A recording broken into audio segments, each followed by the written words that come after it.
Hey everyone, this is Light Novel Sound. Thanks so much for tuning in.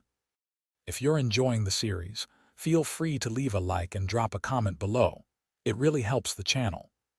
And if you'd like faster updates or want to request a story, you can support the channel over on Buy Me a Coffee. You can also bookmark your progress by saving a timestamp in the comments, so you'll always know exactly where you left off. Now, let's pick up the story where we left off. Chapter 651, Endless Sea of Stars. My behemoth, my behemoth. That's my behemoth. Zhang Xiao's resentment increased to infinite proportions. That should have been his companion beast. The entire Federation was guessing who Tyrant Behemoth's owner was. Most people guessed that Tyrant Behemoth might be from the family clan of gods or the Cape family. The people from the West District were also proud of this, indicating that they could still rely on their West District companion beasts at critical moments. Upon seeing Tyrant Behemoth win, its name replacing Orach's fourth place, the boy jumped up and cheered. He tugged his mother's hand and shouted, "Mommy, it won. It really won." "Yes, it won." His mother smiled and nodded. "Mommy, I also want to have a Tyrant Behemoth." The little boy looked at his mother with a look of longing. His mother rubbed the boy's head. Strong companion beasts are unique. Tyrant Behemoth is such a companion beast. When you grow up, you will definitely have a powerful companion beast like Tyrant Behemoth. Definitely. I can't wait to grow up. But before that, Mom, can you buy me a Tyrant Behemoth plushie? The boy looked at his mother with anticipation. His mother laughed. Of course. If you can't buy it, we'll produce it ourselves. You can help with the design. Really? That's great. I will definitely design the perfect Tyrant Behemoth plushie. The boy's eyes lit up with excitement. The major media outlets reported Tyrant Behemoth's victory, using all sorts of praises. They didn't hesitate to use plenty of exaggerated words. The titles of the strongest companion beast in the world, the ultimate violent battle pet, the strongest pet on the surface, and so on were bestowed to Tyrant Behemoth. Although everyone knew that the primordial sword immortal was still the strongest companion beast at present, most of the Federation acknowledged Tyrant Behemoth psychologically because it had won a special battle in a special period of time. This psychological recognition was related to its strength, but it wasn't absolutely equal. Therefore, even if there were 3 companion beasts like Primordial Sword, Immortal, and Death of the Underworld ranked ahead of it, it didn't affect the Federation's citizens to view Tyrant Behemoth as the Federation's #1 battle pet.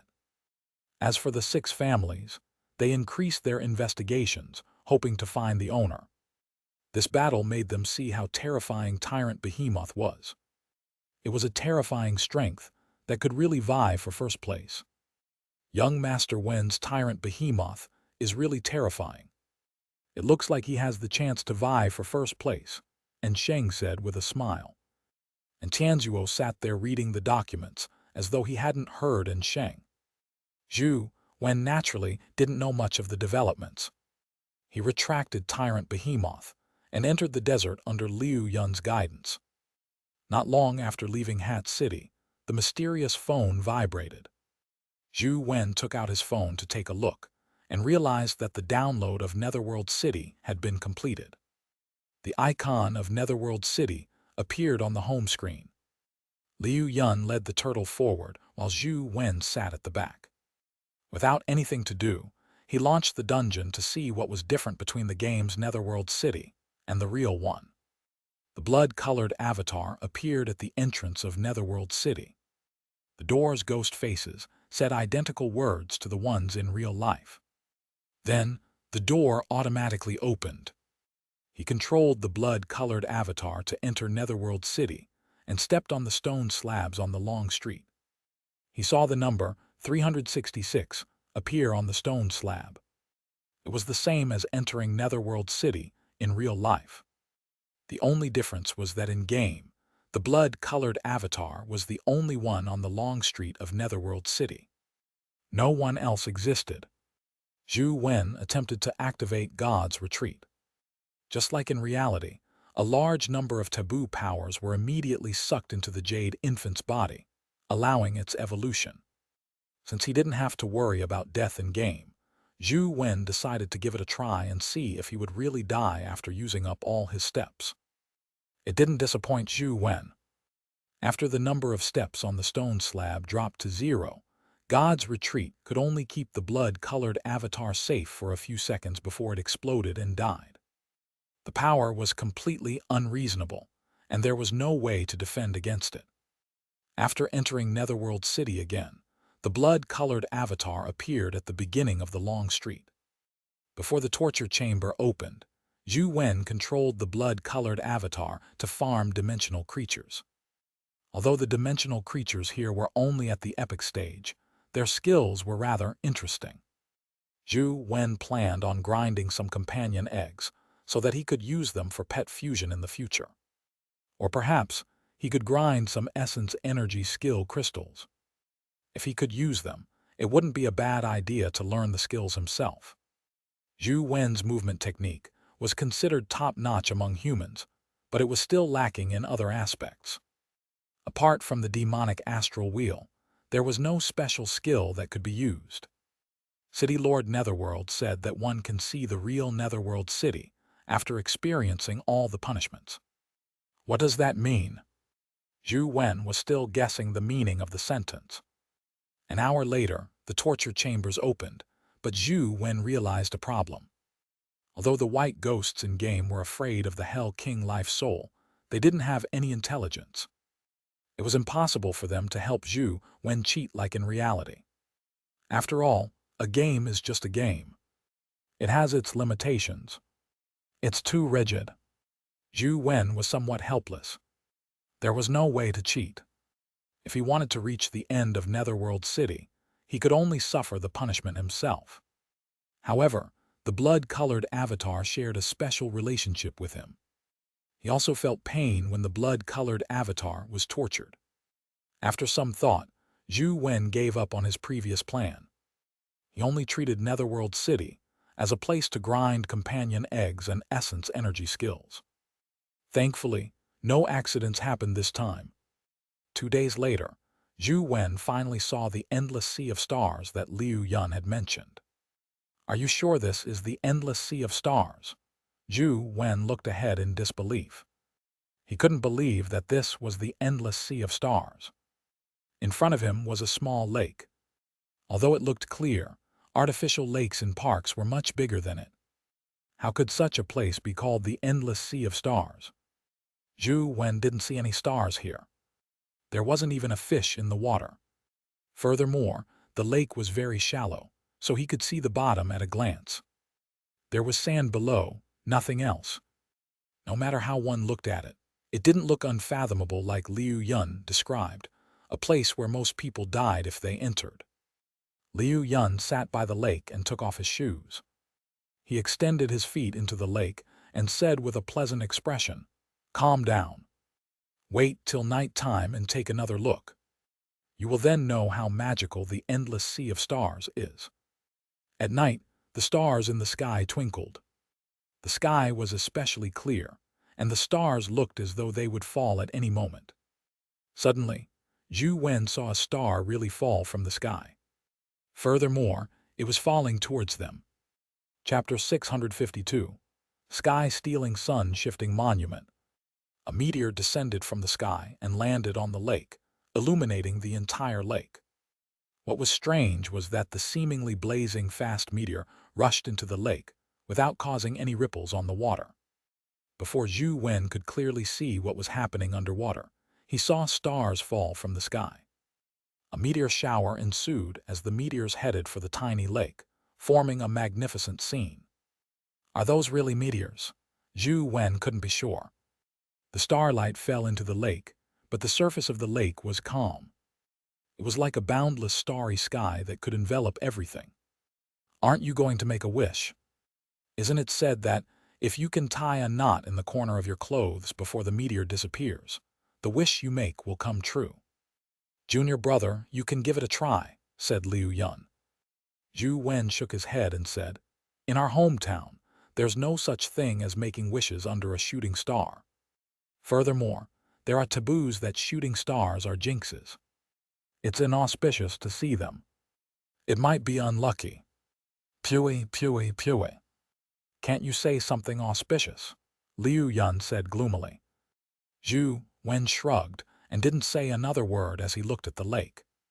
The starlight that resembled a river of stars cascaded down and fell into the lake, forming points of light in the lake. It was as though countless stars were inside the lake. It was really like a sea of stars. As Zhou Wen focused on the points of light, he was surprised to discover that they were tiny orbs that resembled planets, miniature planets. The entire lake was like a starry universe with countless celestial bodies. What was even stranger was that the planet-like orbs were still revolving according to a certain pattern. It's no wonder this place is called the Endless Sea of Stars. Looking at the starlight that kept falling into the lake, Zhou Wen finally knew the reason behind this tiny lake's name. Liu Yun said with a smile, "Don't underestimate such a lake. There are countless stars inside. If you enter the lake now, you will be sucked into the sea of stars. It's very likely that you will forever be lost in it and never come out again." Zhou Wen looked around, but he didn't see the tiny palm symbol. Therefore, he asked Liu Yun, "How are you going to enter the endless sea of stars? Where is the astral combat beast?" "The astral combat beasts are on those orbs. They look small, but once we enter the lake, we will discover that they are planets. There are all sorts of terrifying astral beasts on them, ranging from the mortal stage to the mythical stage. The astral combat beast is one of the mythical astral beasts." After a pause, Liu Yun continued, "After the meteor shower stops, we can go down. However, you have to follow me. Don't fall, otherwise, you will be lost in the sea of stars and enter some strange planets. It will be difficult for you to come out again. I'll just look around outside for now then."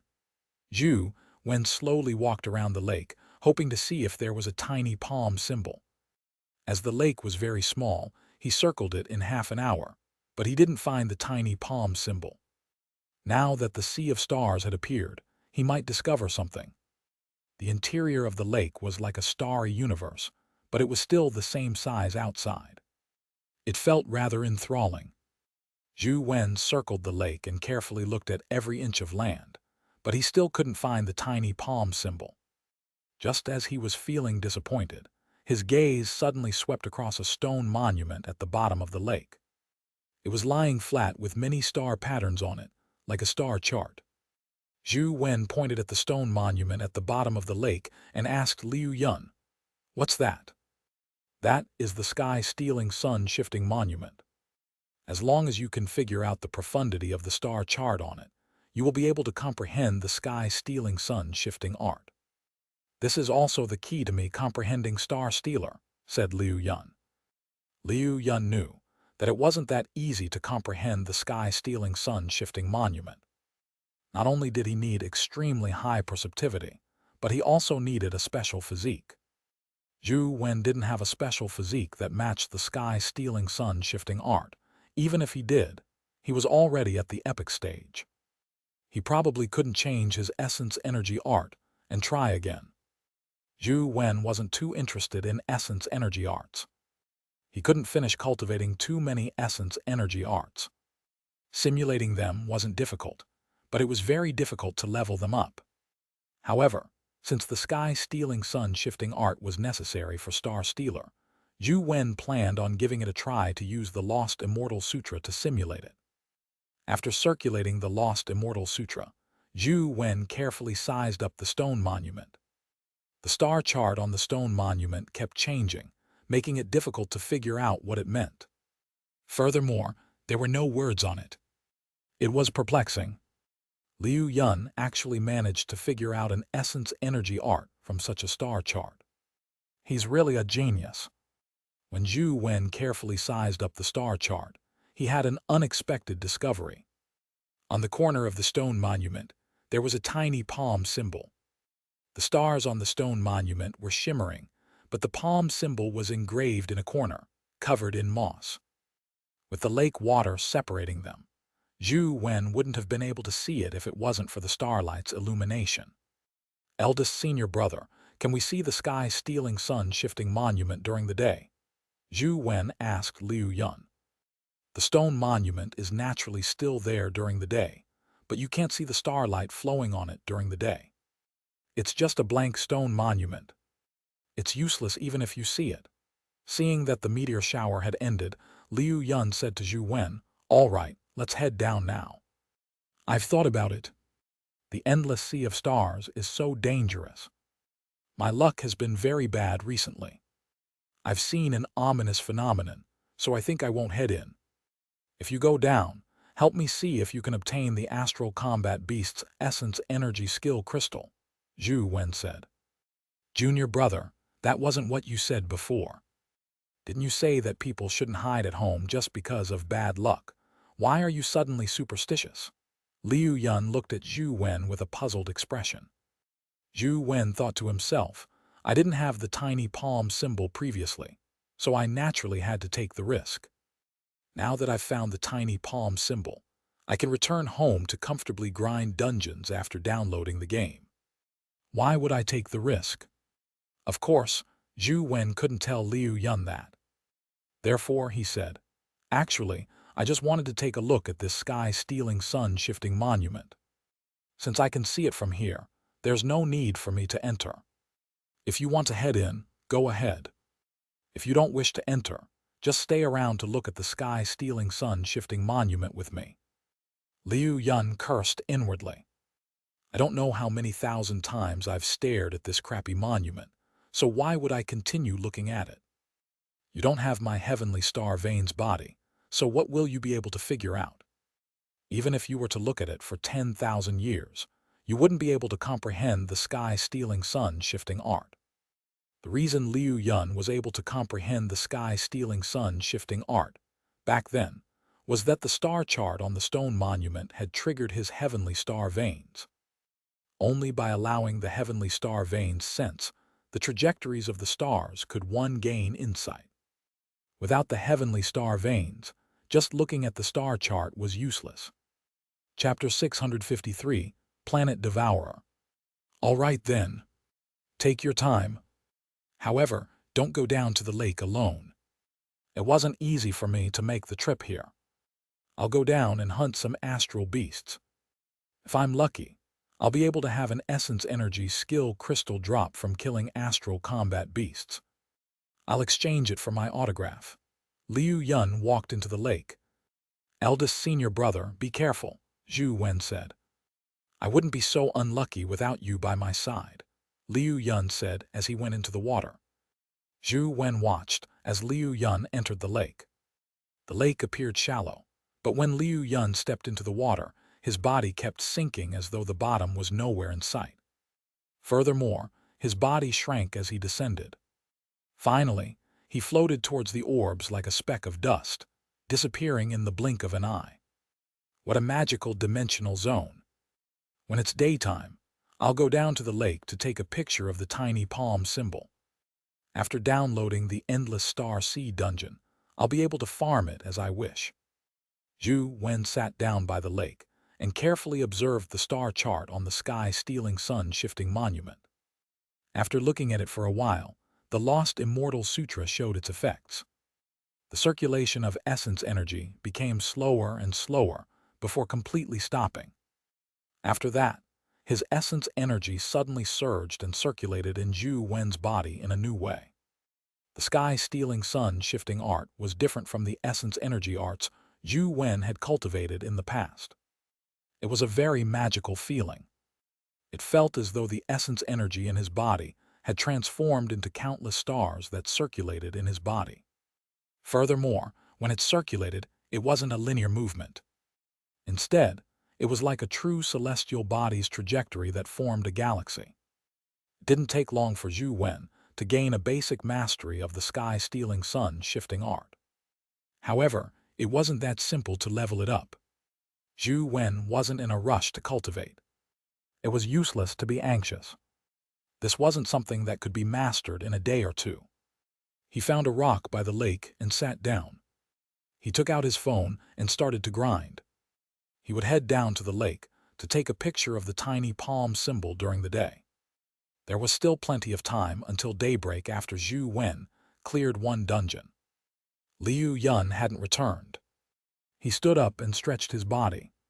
He looked at the endless sea of stars and realized that there was something strange in it. During the day, Zhou Wen had observed it very carefully. The lake was somewhat odd. There were no creatures inside. There were no worms or water plants, much less fish or shrimp. The entire lake was as clean as pure water. But now, Zhou Wen saw a creature that resembled a jellyfish in the lake. Its body was transparent like crystal, and it emitted light like a light bulb. The jellyfish-like creature rose and fell in the lake. When it passed the tiny planet like orbs, it would actually swallow them into its body. Although the jellyfish wasn't big and was only one size bigger than an adult's clenched fist, if the celestial bodies were considered planets, then the size of the jellyfish was somewhat terrifying. This thing can actually devour planets. Zhou Wen felt that something was amiss. This was because he realized that the jellyfish was very close to the region where Liu Yun was. If the orb where Liu Yun is gets swallowed by the jellyfish, would Liu Yun die? Zhou Wen looked at the jellyfish moving in the water. Although it was very slow, it was moving closer and closer to Liu Yun. Could eldest senior brother end up dying just like that? Zhou Wen was somewhat worried, but there was nothing he could do.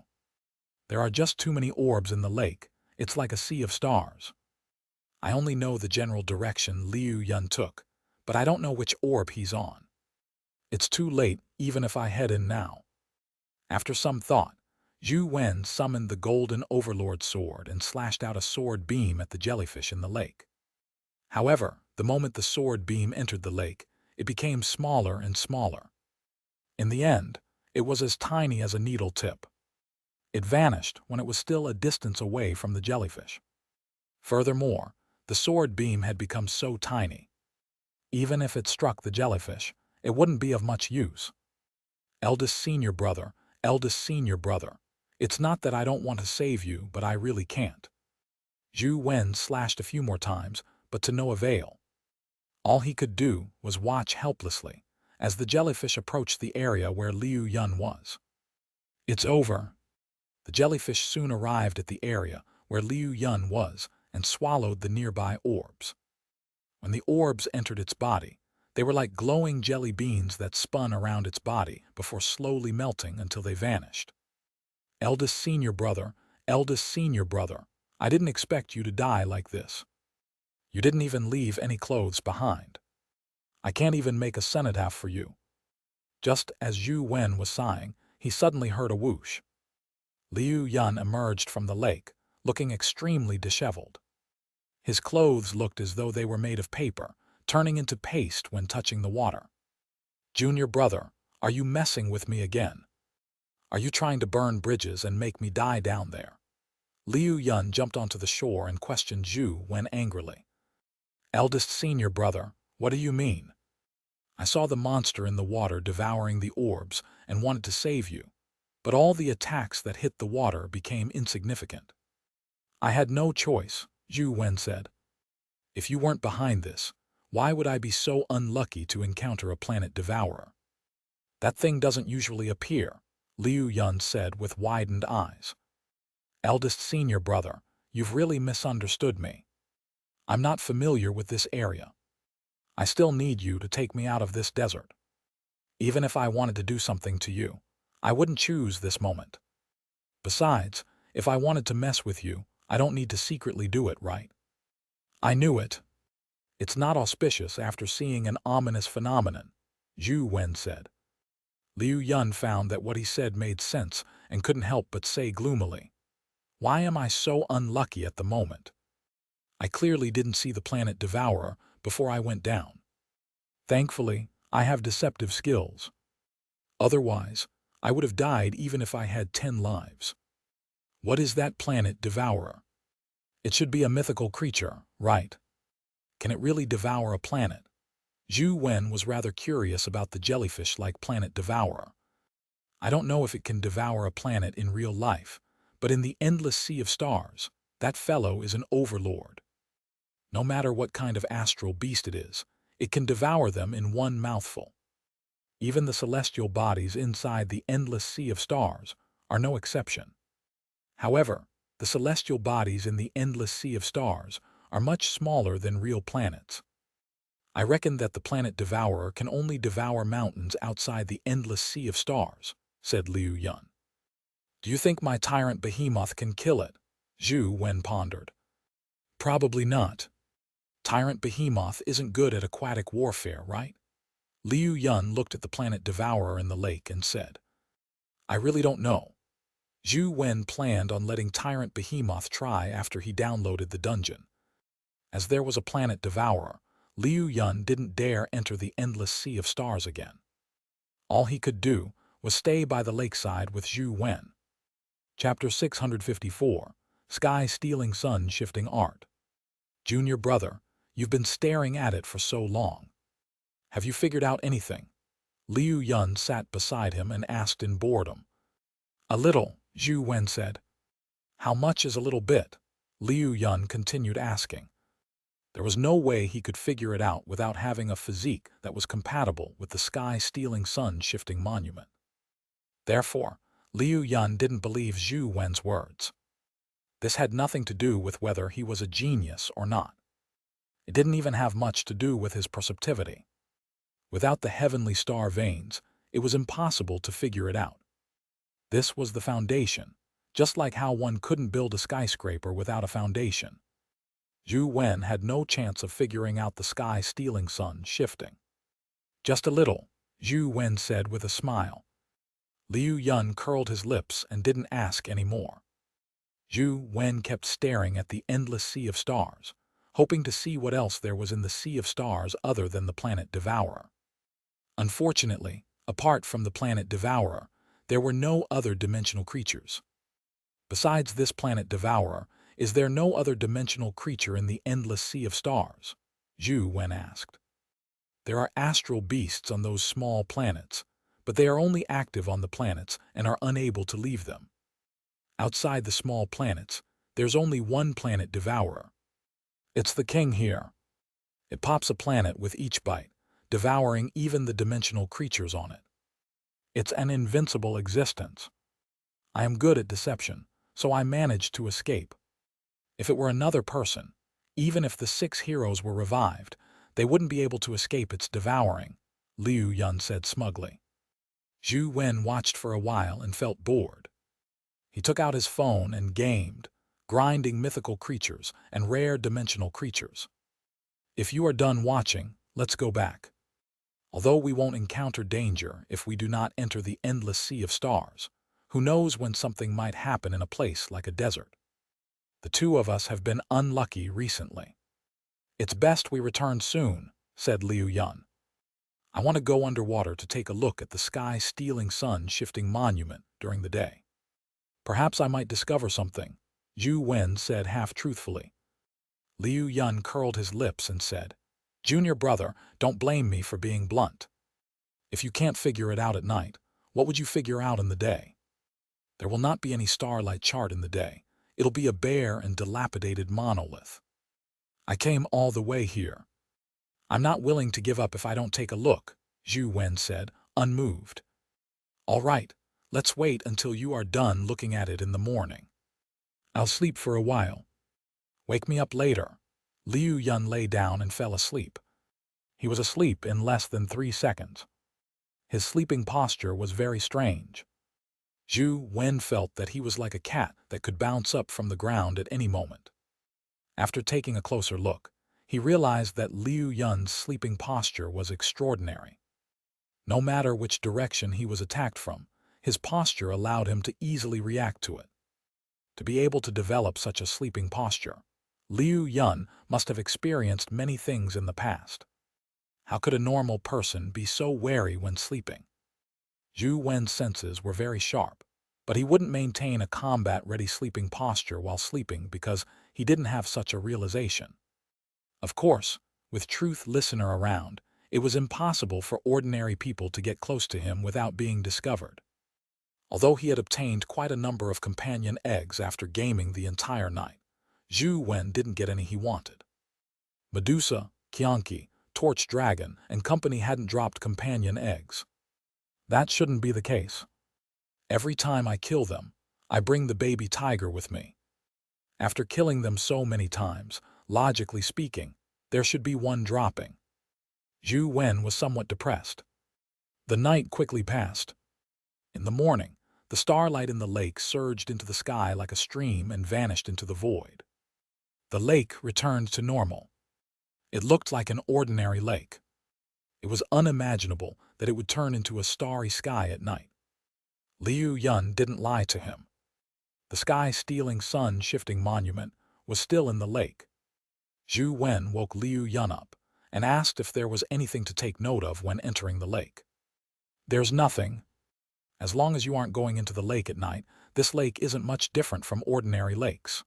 Liu Yun shook his head. Zhou Wen tried going into the water. Indeed, it wasn't as miraculous as last night. He stepped into the lake, and the water only reached his waist. Zhou Wen had learned the 9 dragons art from the Black Dragon. He dived into the water and quickly arrived at the sky-stealing sun-shifting monument. Just as Liu Yun had said, in the day, this was a worn stone monument that was covered in moss. There were only scratches on it, and there was no starlight pattern. If it wasn't for the tiny palm symbol engraved on it, it wouldn't be eye-catching at all. At a close distance, the mysterious phone vibrated. Zhou Wen picked up his phone and snapped a picture of the stone monument. The phone immediately entered the download interface. After putting away his phone, Zhou Wen touched the stone monument again. It felt cold like it was made of metal. Not daring to do anything excessive, he turned around and swam back to the shore. "How is it, junior brother? Did you figure out anything?" Liu Yun asked Zhou Wen with a smile. "A little," Zhou Wen said with a nod. "You figured out a little yesterday, and you figured out a little today. Added together, it will be impressive. You should have gained basic mastery, right?" Liu Yun teased Zhou Wen. "Yes, I've gotten basic mastery," Zhou Wen answered. Liu Yun, who was drinking water, nearly choked. He looked at Zhou Wen in disbelief and asked, "Are you for real? You really gained basic mastery?" "It's just basic mastery. What's so difficult about it?" "Haven't you long obtained basic mastery?" Zhou Wen said casually. Liu Yun refused to believe him. He reached out and grabbed a handful of sand from the ground. With a squeeze, the sand condensed into a ball that looked like a huge grain of sand. Liu Yun's hand relaxed again. The huge sand scattered and turned into yellow sand. "If you really gained basic mastery, you should be able to do this, right?" Liu Yun said to Zhou Wen. "I'll give it a try." Zhou Wen also grabbed a handful of sand from the ground. He circulated the sky-stealing sun-shifting art and pinched the sand. The sand stuck together like magnets, turning into a ball. However, it wasn't as round as Liu Yun's. "Holy SHT, you've really gained basic mastery of the sky-stealing sun-shifting art." Liu Yun widened his eyes as he looked at Zhou Wen as though he had seen a ghost. "Why would I lie to you?" Zhou Wen released his hand and the sand scattered. "All right, I've already achieved my goal. Let's head back. After we leave the desert, I'll return the autograph to you," Zhou Wen said. "Junior brother, you're really a genius in cultivation, but how did you do it?" "According to what I know, cultivating the sky-stealing sun-shifting art requires a special physique." "You don't look like you have a special physique." Liu Yun was puzzled. He had the heavenly star veins himself, so he naturally knew what characteristics one needed to have. Zhou Wen didn't have those characteristics. "Do I need a special physique?" "I don't know about that. I just casually practiced it and attained basic mastery." "I didn't find it difficult," Zhou Wen said. Liu Yun felt something stuck in his throat and couldn't say another word. Chapter 655, Heart Lunar Fox. Their journey back to the city was rather smooth. They didn't encounter any sandstorms or Netherworld City when they walked by the areas they had previously passed. After leaving the desert, Zhou Wen returned the autograph to Liu Yun. "Junior brother, I'm afraid the entire world is looking for Tyrant Behemoth's master. Aren't you afraid that I will leak your secret?" Liu Yun looked at Zhou Wen with a complicated expression after confirming that it was his signature. "Although we haven't spent much time together and I don't know you well, I believe you aren't the type of person to do such things." Although Zhou Wen said that, he was thinking, it doesn't matter if it's really exposed. I don't only have one trump card in my hand.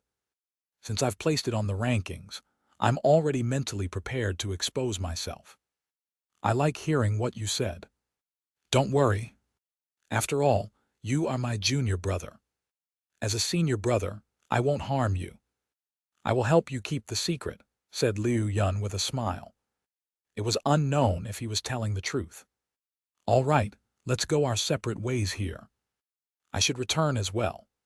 Zhou Wen planned on going separate ways with Liu Yun and returning to the town as soon as possible.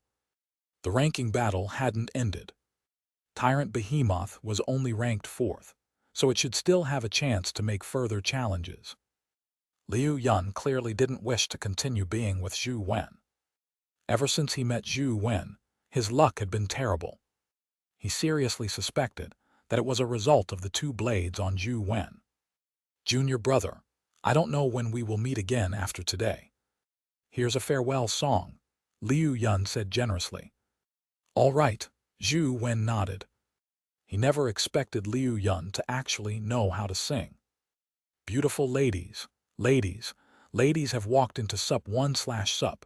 Liu Yun sat on the turtle's back and sang loudly. The turtle ran quickly and soon vanished from sight. Only his delicate voice echoed in Zhou Wen's ears. Zhou Wen was rendered speechless. He originally imagined what kind of song it was, but it turned out to be such a folk song. Needless to say, Liu Yun's singing was really charming. It made one have the urge to beat him up. After Liu Yun's voice could no longer be heard, Zhou Wen summoned 6-winged and rode it back. Although it was uncomfortable, he had to make do with it. As he traveled, Zhou Wen launched the downloaded Endless Sea of Stars dungeon. In fact, the dungeon had long been downloaded. However, with Liu Yun around, Zhou Wen didn't dare launch it. After opening the Endless Sea of Stars dungeon, the blood-colored avatar appeared in a starry sky. There were planets around it, but they didn't look as huge as real planets. These planets were about the same size as mountains. However, on these small planets, there was no distinction between the top and bottom, left and right. On a nearby planet, a group of mutated beasts could be seen running across it. Many of them looked like they were running upside down, appearing as though they would fall off at any time. If it was a real planet, it wouldn't be too obvious because of a planet's immense size. On such a small planet, the visual impact of seeing a group of mutated beasts standing upside down was extremely strong. Zhou Wen controlled the blood-colored avatar and flew towards the planet. At the same time, he summoned 6-winged and other companion beasts before charging at the mutated beasts. The mutated beasts looked like humanoid mantises. After seeing the blood-colored avatar, they charged forward, but they were mostly killed by 6-winged and torch dragon. Killed legendary fiend star mantis. Killed legendary fiend star mantis. The notifications kept coming in. Many dimensional crystals dropped, including a few companion eggs. However, such dimensional crystals and companion eggs weren't of much use to Zhou Wen. He went to a few nearby small planets and realized that there were quite a number of astral beasts here, but most of them were at the mortal and legendary stage. Even epic creatures were rare. I forgot to ask eldest senior brother Liu Yun, which planet has the so-called astral combat beast. There are thousands of planets here. I wonder how long it'll take me to go through them one by one. Zhou Wen was somewhat depressed. This was different from what he had imagined. He imagined that there were mythical creatures everywhere in the endless sea of stars. There was no choice. It was impossible to find Liu Yun now. Zhou Wen could only slowly search each planet. Thankfully, his companion beasts were very powerful. Killing a tiny planet's astral beasts wasn't difficult. He didn't find the mythical astral combat beast, but he discovered a strange astral beast. It was a fox with crescent-shaped starlight shimmering on its chest. After Zhou Wen killed it, according to the notification, it was said to be a mortal stage heart lunar fox. Even if a mortal dimensional creature dropped something, Zhou Wen usually didn't think much of it. The chances of a mortal companion egg dropping were extremely low. It was almost the same as winning the lottery. Furthermore, it was useless for Zhou Wen to get a mortal companion beast. The heart lunar fox didn't drop a companion egg either. All it dropped was an essence energy skill crystal, but it was also very rare to drop one at the mortal stage. Zhou Wen hadn't paid attention to the mortal stage essence energy skill, but when he saw its name, he was somewhat surprised. The essence energy skill crystal dropped by the heart lunar fox wasn't a heart lunar fox crystal, but an azure dragon heart crystal. Heart lunar fox. I think I've heard of this name somewhere. Zhou Wen checked online and couldn't help but be alarmed. Few modern people knew the name of the heart lunar fox, but in ancient times, it was one of the 28 lunar mansions. The 28 lunar mansions were split equally amongst the eastern azure dragon, the northern black tortoise, the southern vermilion bird, and the western white tiger, each having 7 palaces. The heart lunar fox was one of the 7 palaces of the eastern azure dragon. It represented the heart. This heart lunar fox is only at the mortal stage. Logically speaking, it shouldn't be related to the 28 lunar mansions. They are extremely powerful existences in myths and legends. They should at least be at the mythical stage.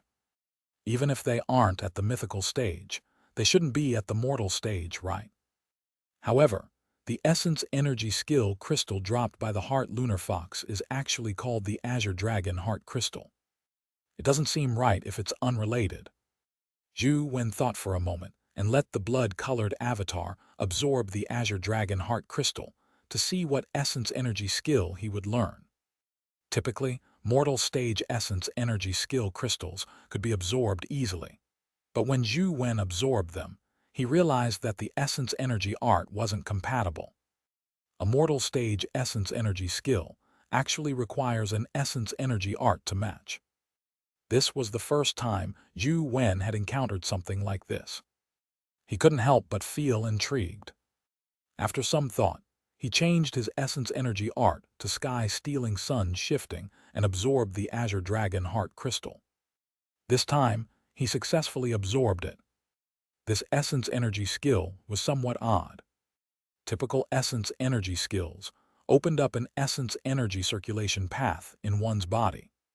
However, after the azure dragon heart was absorbed, it condensed into a point in his body. It was motionless like a nail. Absorbed the azure dragon heart crystal. Attained essence energy skill, heart lunar fox. Chapter 656, Blood Oxypetalum. Zhou Wen attempted to activate the heart lunar fox skill, but there was no reaction. If this skill really has something to do with the 28 lunar mansions, could it be that I have to gather all the skills of the 28 lunar mansions before I can use it? Or could it be that I can use it just by gathering the azure dragon's 7 palaces? Zhou Wen was just guessing. Up to now, there was no way to prove the relationship between the two. As he had nothing to lose, Zhou Wen paid special attention to the essence energy skill crystal drops when grinding. After grinding for half the day, he didn't see any similar mortal stage essence energy skills drop. After respawning the dungeon, Zhou Wen went to the place where he discovered the heart lunar fox, but he didn't see it again. Having had the experience of grinding the baby tiger, Zhou Wen knew that such matters couldn't be forced. Therefore, he didn't deliberately search for it. He only paid a little attention when grinding low-level monsters, with his main focus on finding astral combat beasts. After another day, Zhou Wen surprisingly discovered that he had obtained another azure dragon heart crystal. After absorbing it, he obtained the room's solar rabbit essence energy skill. However, just like the heart lunar fox, the room's solar rabbit skill was useless. It looks like there's no mistake about the heart lunar fox and the room's solar rabbit. It's really related to the 28 lunar mansions. But why are the 28 lunar mansions such low-level dimensional creatures? Zhou Wen couldn't figure out the reason, but he paid more attention when grinding. By the time he returned to the town inside the Funiu mountain range, Zhou Wen had obtained some skill crystals related to the 28 lunar mansions. Among them, the number of heart lunar foxes and room solar rabbits were the highest. He had 3 of each, but they couldn't be taken out, so they were useless. Furthermore, these skills had no rank. There was no discernment between the same skills in terms of levels. Zhou Wen had also obtained the skill crystals of the Hornwood Scaly Dragon, Root Earth Raccoon Dog, Tail Fire Tiger, and Winnowing Basket Water Leopard. These mortal stage dimensional creatures were also strange. There were very few of them, but as long as he found them, they would definitely drop skill crystals. Nothing else would drop. The skill crystals that Zhou Wen had obtained were all from the Azure Dragon 7 lunar mansions. He had already learned 6 skills, and was only short of the Azure Dragon's neck Gold Dragon. After reaching the small town, Zhou Wen looked at the ranking again and realized that no one had challenged Tyrant Behemoth. It was still ranked 4th. In front of Tyrant Behemoth, there were still 3 companion beasts, Primordial Sword Immortal, Death of the Underworld, and Fairy Immortal Goo. Why is no one challenging Primordial Sword Immortal? There should be less than a month left in the 3-month deadline, right? Zhou Wen didn't wish to be the trailblazer. He planned on returning to school first. It wouldn't be too late for him to come again after someone challenged the Primordial Sword Immortal. When he reached the town's entrance, he suddenly heard a sound coming from outside. Using Truth Listener to investigate, he realized that a few people were heading for the town. What are they doing here? Zhou Wen realized that Xianxia and Liz were among the people who had come. Although they weren't wearing the Special Inspector Bureau uniform, Zhou Wen had a deep impression of them, so he recognized them at a glance. The others looked like they were from the Bureau as well. Zhou Wen didn't know why he had such a judgment, but he had a feeling that the people from the Bureau seemed to have a special aura. This aura was very rare to find on ordinary people. It was just like how soldiers could easily be identified. It was the same for the people from the Bureau. However, their auras were different from ordinary soldiers. This was originally a good opportunity to take revenge, but Zhou Wen wanted to figure out their reason for coming here. Therefore, he retreated into the forest and used Truth Listener to monitor their every move. Clear the area. After entering the valley, Xianxia gave the order. Immediately, people took out various instruments and summoned their companion beasts. They began to busy themselves. Zhou Wen recognized a few companion beasts that were probably reconnaissance types. From the looks of it, they wanted to ensure that there were no outsiders here. With a thought, Zhou Wen sneaked into the lake and hid in the water. Then, he used the Dao body to converge his aura and blend with the surrounding natural environment. Xianxia and company busied themselves for a few hours, taking control of the entire valley. Only when they seemingly confirmed that there was no one else here did they transport quite a number of things from outside the town. Zhou Wen saw companion beasts carrying buckets into the town. He didn't know what was inside. "Minister, we have finished counting the items," Liz reported to Xianxia. "Set up a sentry post and split into 3 shifts to monitor the situation outside. Everyone else, rest immediately," Xianxia ordered. Yes. Liz accepted the order and began dividing the group. When Liz returned to Xianxia's side, he had already sat down in a small building. "Minister, is the blood oxypetalum really as magical as the legends say?"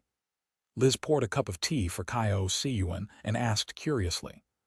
Xianxia took a sip of tea and said indifferently, "You should have heard of how instantaneous an oxypetalum blooming is, right?"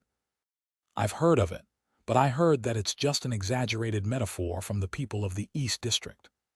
In fact, oxypetalum will bloom for a few hours. It's not as exaggerated as if it only bloomed for an instant, Liz said. Xianxia nodded. It's true that a normal oxypetalum blooming isn't as exaggerated as being instantaneous, but it's different if it's a blood oxypetalum. After a pause, Xianxia continued. To get a blood oxypetalum to bloom, one has to pour a large amount of blood. Typical blood isn't enough.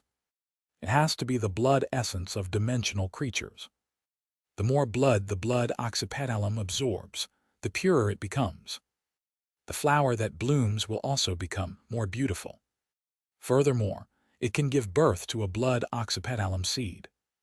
When Zhou Wen heard that, he recalled the ruby he had obtained. Previously, many white deer had been sacrificed by the mountain god. Only then did a blood flower bloom in the lake, giving birth to a ruby. It sounded like the seed that Xianxia had mentioned. If the flower in the lake is really a blood oxypetalum, then why did Xianxia and company come here? Are they planning to offer a blood sacrifice to obtain the blood oxypetalum seed? What's its use? As Zhou Wen was thinking, Liz had already given him an answer. Minister, can a blood oxypetalum seed really change a person's bloodline and talent? Liz asked. That's not something I know. I've never used a blood oxypetalum seed before, so I can't make any judgment. However, since the Director General wants to do this, he must have his reasons, Xianxia said indifferently. Minister, you're right. The Director General has put in so much effort this time to specially prepare this blood. If it really succeeds, the seed produced by the blood oxypetalum will definitely be extraordinary, Liz said enviously. Chapter 657, Snatching the Seed Again. Translator, C.K. Talon. Zhou Wen originally imagined that Xianxia and company would take action soon, but to his surprise, they had only set up the place to appear airtight. Even when a fly flew in, they had zero intention of taking action. They are waiting for someone. Will Xianxia come personally? Zhou Wen felt that it would be perfect if Xianxia really came personally. Zhou Wen didn't dare barge into the Special Inspector Bureau's headquarters, but if Xianxia dared to come, Zhou Wen could try his best to see if he could retain him. As there were many surveillance companion beasts and instruments placed by the lakeside, Zhou Wen hid in the water and didn't dare move. Any abnormalities might be discovered. After enduring more than 2 days, he finally realized that someone had come to the town. What disappointed Zhou Wen was that the person who came wasn't Xianxia, but a man he didn't know. Xianxia and Liz addressed him as Censor Kai very respectfully. Zhou Wen immediately realized the person was Kai Jin, one of the 4 censors. Kai Jin held a metal alloy box in his hand. There was a metal alloy chain on the box that connected to Kai Jin's wrist. The last time the Essence Crystal Mine was robbed, the Bureau suffered huge losses. Xianxia had only punished Kai Jin lightly, making Kai Jin extremely grateful. This time, he had been ordered to secretly come to Funiu Mountain. Kai Jin had also made sufficient preparations. No matter what, he couldn't screw up this work trip. Minister Kaio, how's the defense set up here? Kai Jin asked. We already have a whole range of defenses in place. We didn't find any outsiders, Xianxia replied. Very good. Let's begin tomorrow, Kai Jin said. Liz asked curiously, Censor, why aren't you taking action tonight? I've traveled a distance. I need to rest for the night to maintain my optimal condition. So it's better to take action tomorrow, Kai Jin explained. However, after Kai Jin left Xianxia's temporary office, he didn't rest. Instead, he summoned numerous bay-like companion beasts that flew in all directions. Clearly, Kai Jin wasn't at ease with their defense. He had to do it again. The people from the Bureau are really very cautious. Zhou Wen saw Kai Jin circling the valley. He paid special attention to the woods and lake. He even summoned a water snake-like companion beast to search underwater. Thankfully, Zhou Wen was prepared. He had dug a hole in the lake ahead of time and hid inside like a loach. It wasn't easy for him to escape Kai Jin's search. Liz was very displeased with Kai Jin's actions. Censor Kai is doubting our abilities. However, Kaio Siyuan said indifferently, "It's a serious matter. Better be safe than sorry." Kai Jin put up new defenses before returning to the temporary encampment to rest. It wasn't until nightfall the next day that he got up and rushed to the lake with Kaio Siyuan and company. The inspectors and various companion beasts had already surrounded the lake. Zhou Wen suddenly thought of something. Their blood sacrifice would only last for a short period of time. That would mean that they would have to bring a lot of blood into the lake. Just the thought of the pool of blood made Zhou Wen feel uncomfortable. However, there were inspectors and companion beasts surrounding the lake. It was too late for Zhou Wen to leave. "Minister Kaio, let's begin," Kai Jin said to Kaio Siyuan after arriving by the lake and summoning his companion beasts to search the area again. "Liz." Kaio Siyuan gestured at Liz. Liz immediately got the inspectors to take action. The inspectors opened the buckets and poured the blood into the lake from different spots. The buckets of blood quickly dyed the lake water red. Each bucket weighed 5 kilograms. They brought more than 300 buckets of blood. If so much blood were to be poured in, the surroundings would be filled with a pungent smell of blood. Zhou Wen felt terrible hiding in the water, but he could only endure it. Thankfully, not long after, Zhou Wen saw the blood surge towards the center of the lake as though it was attracted by something. Splash! The blood oxypetalum surfaced out of the water. It greedily absorbed the blood in the water, and the snow-white petals quickly turned into the color of blood. The blood in the lake was completely drained in less than an hour, restoring the lake to its former clarity. However, the petals of the blood oxypetalum didn't open, but there was a red glow in the flower bud. Only then did Kai Jin open the box in his hand. Inside the huge box was a small bottle the size of a palm. Kai Jin picked up the bottle and carefully opened it. A pair of eagle wings unfurled behind him as he flew to the sky above the blood oxypetalum. He aimed the blood in the bottle at the blood oxypetalum and poured it down. There was only a drop of blood in the palm-sized metal alloy bottle. The drop of crystalline blood landed on the blood oxypetalum and quickly seeped in. Instantly, the blood-red color of the blood oxypetalum completely faded. The petals turned back to snow-white and it began to bloom. The blood oxypetalum had already become as pure as a snow lotus without any tinge of blood. And within its petals, a sanguine light shot up into the sky carrying with it a rich sanguine aura. Why is this different from the mountain god's blood sacrifice? Zhou Wen was somewhat surprised when he saw this. Success! Kai Jin, Kaio Siyuan, and Liz were overjoyed. Kai Jin flapped his wings and flew towards the blood oxypetalum. He wanted to snatch the seed produced by it. Thorny flower vines shot out of the water and swept towards Kai Jin in the air. Kai Jin was truly capable, living up to his reputation as one of the 4 censors. His body circled around like an eagle as a sword of light flashed in his hand, severing the flower vines one by one. What sword is that? Zhou Wen sized up the sword in Kai Jin's hand curiously.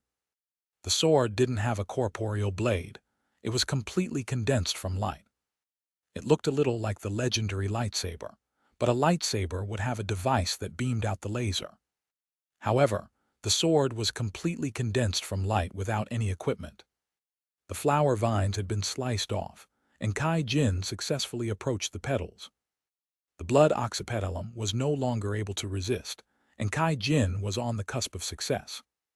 Just as Kai Jin was about to remove the seed from the blood oxypetalum, the lake beside him suddenly exploded. A blurry figure tore out of the water and reached out into the blood oxypetalum ahead of him, snatching away the ruby-like seed. Kai Jin, Kaio Siyuan, and the others' expressions changed drastically. Kai Jin roared angrily, as the blade beam in his hand transformed into a shooting star that he thrust at Zhou Wen. Zhou Wen wore the jade crystal spirit armor and held the golden battle god halberd in his hand as he faced the sword of light. Crack! The sword of light was shattered by the golden battle god halberd. The golden battle god halberd's golden divine light tore through the void and stabbed Kai Jin in the chest. Chapter 658. Different Seeds. Mythical Weapon. Kai Jin was alarmed as he summoned a companion beast to shield himself. At the same time, he quickly retreated. Unfortunately, he was still too slow. The golden battle god halberd pierced through the companion beast's body and continually slammed into Kai Jin's chest, piercing through it and impaling in the air. Who are you? Why are you antagonizing the Special Inspector Bureau? Kai Jin glared at Zhou Wen as he coughed out blood. Zhou Wen didn't answer. With a flick of the golden battle god halberd, Kai Jin's body was instantly torn apart like a rag. He died and fell into the lake. Liz turned pale with fright. She was dumbfounded. Kai Jin, one of the 4 censors, had been killed in one strike. He didn't even have the ability to resist, making her feel immense horror. Minister?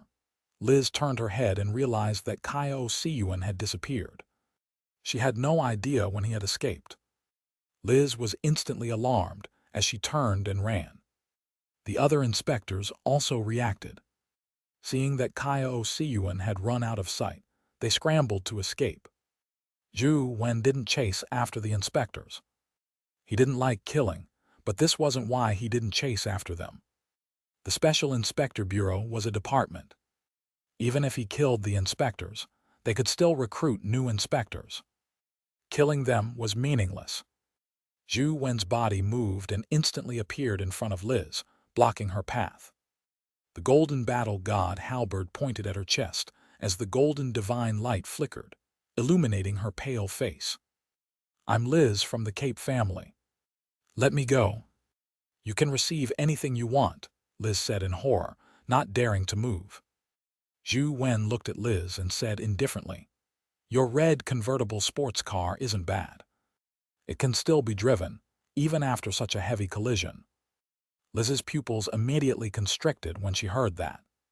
She looked at Zhou Wen in disbelief and shouted, You are. Before she could finish her sentence, the golden battle god halberd had pierced through her chest, causing blood to gush out of her mouth. She couldn't finish her sentence.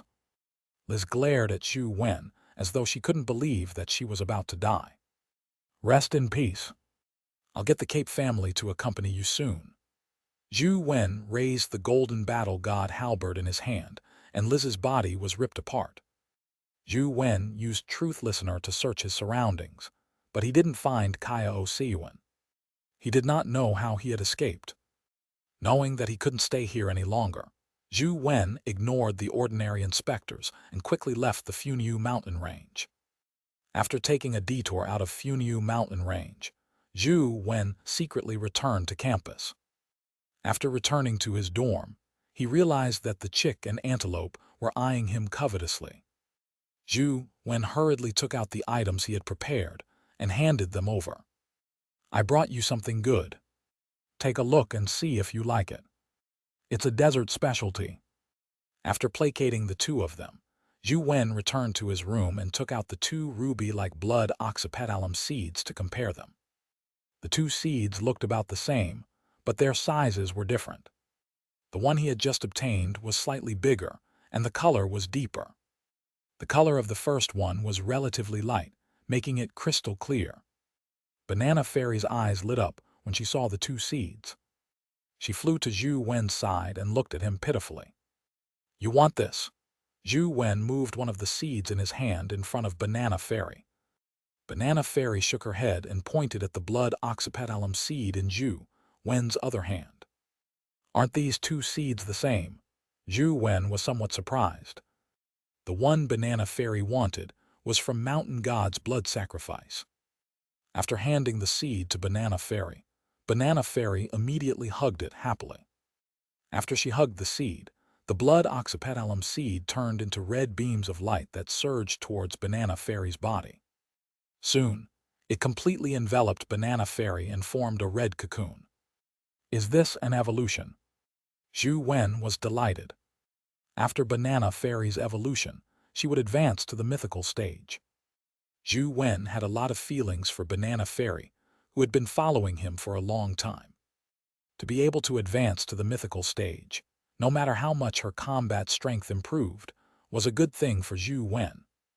It's the same blood oxypetalum seed. Why does Banana Fairy only want the one that mountain god obtained from its sacrifice, and not the other? Zhou Wen looked at the remaining blood oxypetalum seed in his hand and couldn't guess the reason. He summoned the other companion beasts that hadn't evolved to see if they were interested in the blood oxypetalum seed. However, Demonic Neonate and Dr. Darkness weren't interested in the blood oxypetalum seed either. Dr. Darkness didn't have an evolvable attribute, but Zhou Wen felt that Dr. Darkness was very useful. He had always wanted him to evolve, but he couldn't find a way. Instead, it was an explosive fiend man. He was very interested in the blood oxypetalum seed and was eager to try it out. It's your lucky day. Zhou Wen threw the remaining blood oxypetalum seed at the explosive fiend man. Without any hesitation, the explosive fiend man swallowed the blood oxypetalum seed. Not long after, his body underwent a strange change. It looked like he was about to begin evolving. Explosive fiend man's level was too low. Typically, it should be able to complete its evolution very quickly. But who knew that the explosive fiend man had actually transformed into a companion egg? It looked like it would take some time before it completed its evolution. Is it a problem with explosive fiend man? Or is there something wrong with the blood oxypetalum seed that the Bureau produced? Zhou Wen was momentarily unsure, as he could only store explosive fiend man and Banana Fairy into the chaos space. The blood oxypetalum seed was snatched away. Kai Jin died in battle, and Liz's fate is unknown. Xianxia, you still have the audacity to return. Xianxia looked at Xianxia with a sullen expression. He was livid. The Special Inspector Bureau's present situation wasn't good to begin with.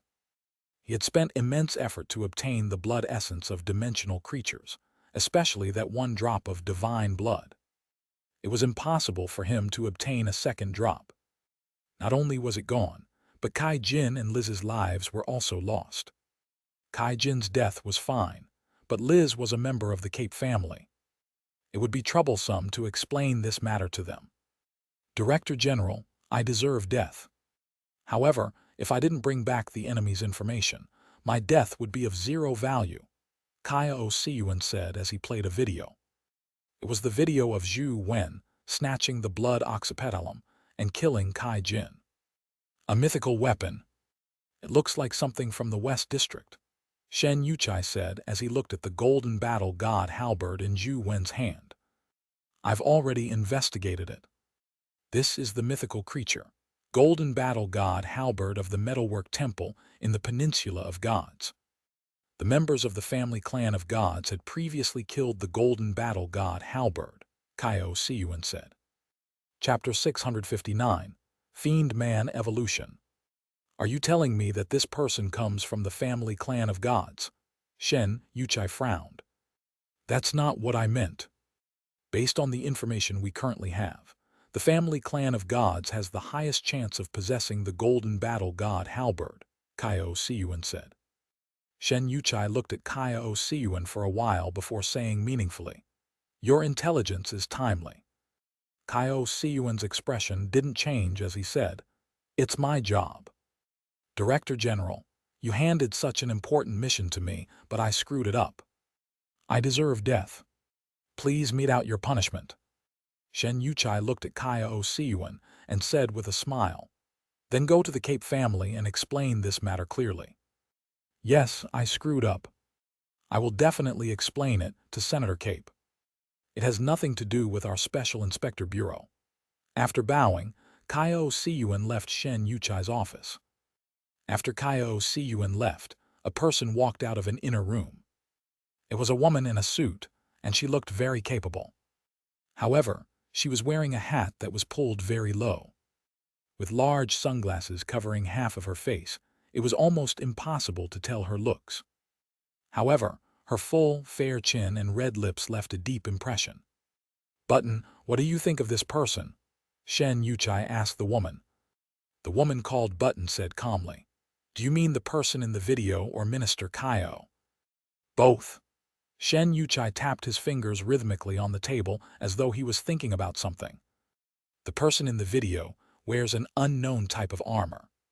The weapon is just as Minister Kaio said. It's the Golden Battle God Halberd. The Metalwork Temple is a reserved area of the family clan of gods. Their family does have a Golden Battle God Halberd, but that doesn't mean anything. As for Minister Kaio, he's very smart.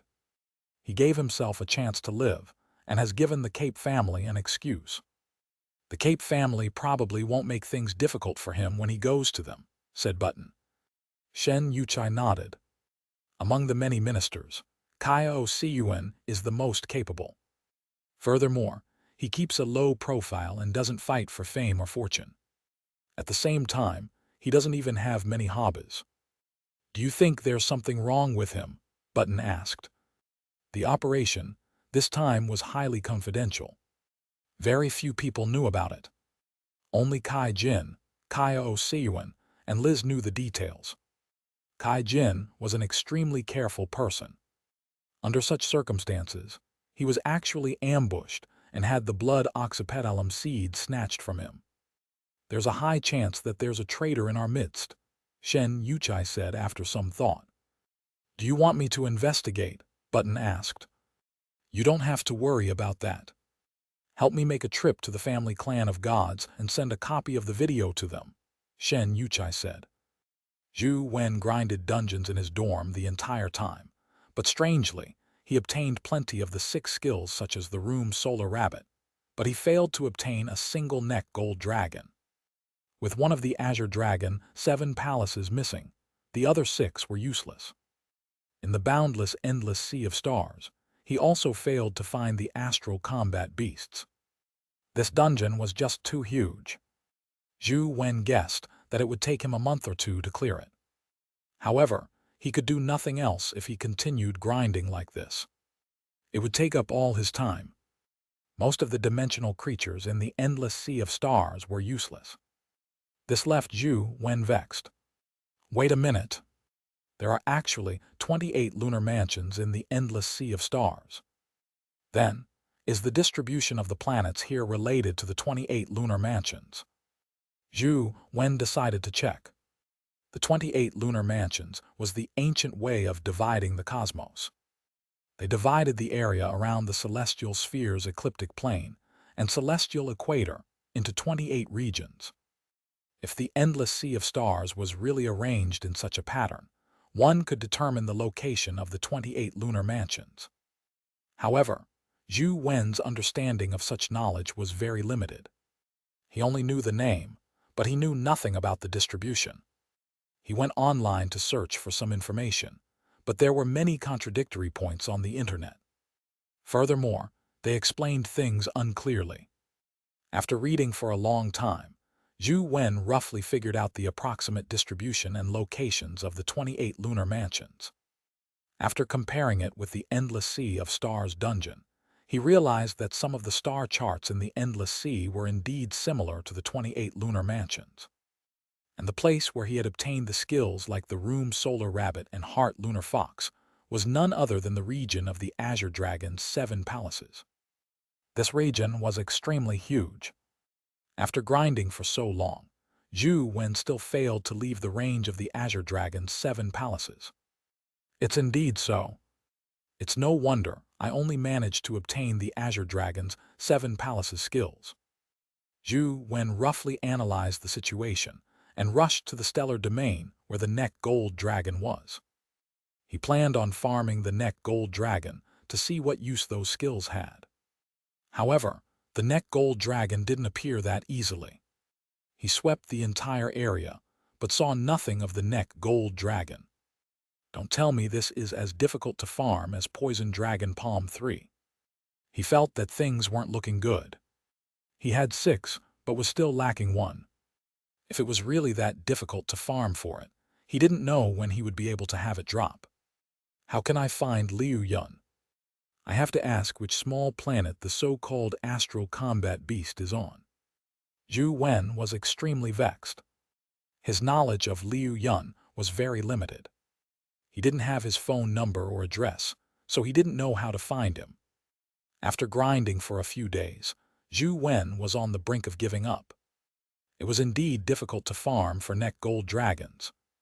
Crack! The evolving explosive fiend man finally broke out of its shell. The evolved explosive fiend man was still like a Tesla trooper. It wore heavy armor, and even the pipes were black. There was also a crystal cylinder on its back. One could see something red inside, making it look very strange. Zhou Wen looked at the explosive fiend man stats. Explosive fiend man, legendary evolvable. Life providence, unlawful. Strength, 21. Speed, 21. Constitution, 21. Essence energy, 21. Talent skill, death list, time blast. Companion form, self-detonation device. His stats didn't change much, just as Zhou Wen had expected. Zhou Wen focused on studying the explosive fiend man's life providence. Unlawful, unrestricted by laws for a period of time. Zhou Wen couldn't help but be alarmed. This life providence wasn't restricted by rules or laws. This annotation implied that he was rather powerful, but Zhou Wen didn't know what the actual effects were. Before Zhou Wen could experiment with the explosive fiend man's life providence, the explosive fiend man began evolving again, turning into an egg once more. From the looks of it, the power of the blood oxypetalum seed is a little too potent. It actually allowed explosive fiend man to continuously evolve. I wonder where the Bureau's blood came from. Zhou Wen also wanted to get one himself when he saw how effective the blood oxypetalum seed was. Just as he was thinking, his phone suddenly rang. It was Lai Xuan. Old Zhu, quickly go online and watch the battle. A companion beast is challenging Primordial Sword Immortal. It's the Xia family's companion beast, Lai Xuan said excitedly. Chapter 660, Count of the Wind. Has the Xia family finally taken action? Zhou Wen hurriedly unlocked his phone and randomly found a video website. He found the live broadcast. The scene was of the cube's screen where a white-haired man in black levitated above the cube's arena. However, the man's lower body was a snake. The black clothes on his body flapped amidst zero wind. Even his long white hair slowly fluttered in the air. Count of the Wind. Zhou Wen was immediately shocked when he saw the humanoid companion beast's name.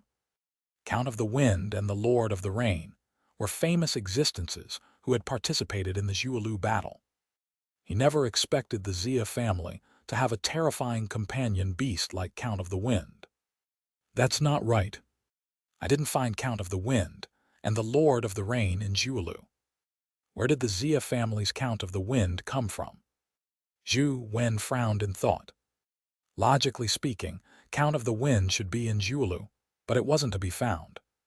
Furthermore, the Xia family's possession of Count of the Wind made Zhou Wen feel that something was amiss. Old Zhu, I'm here. Quickly open the door, Lai Xuan shouted from outside. Why are you here now? Zhou Wen opened the door and saw Lai Xuan holding his phone, watching the live stream as well. It's boring to watch such a battle alone. Did you see Count of the Wind? Although I don't know his combat strength, his looks way too cool.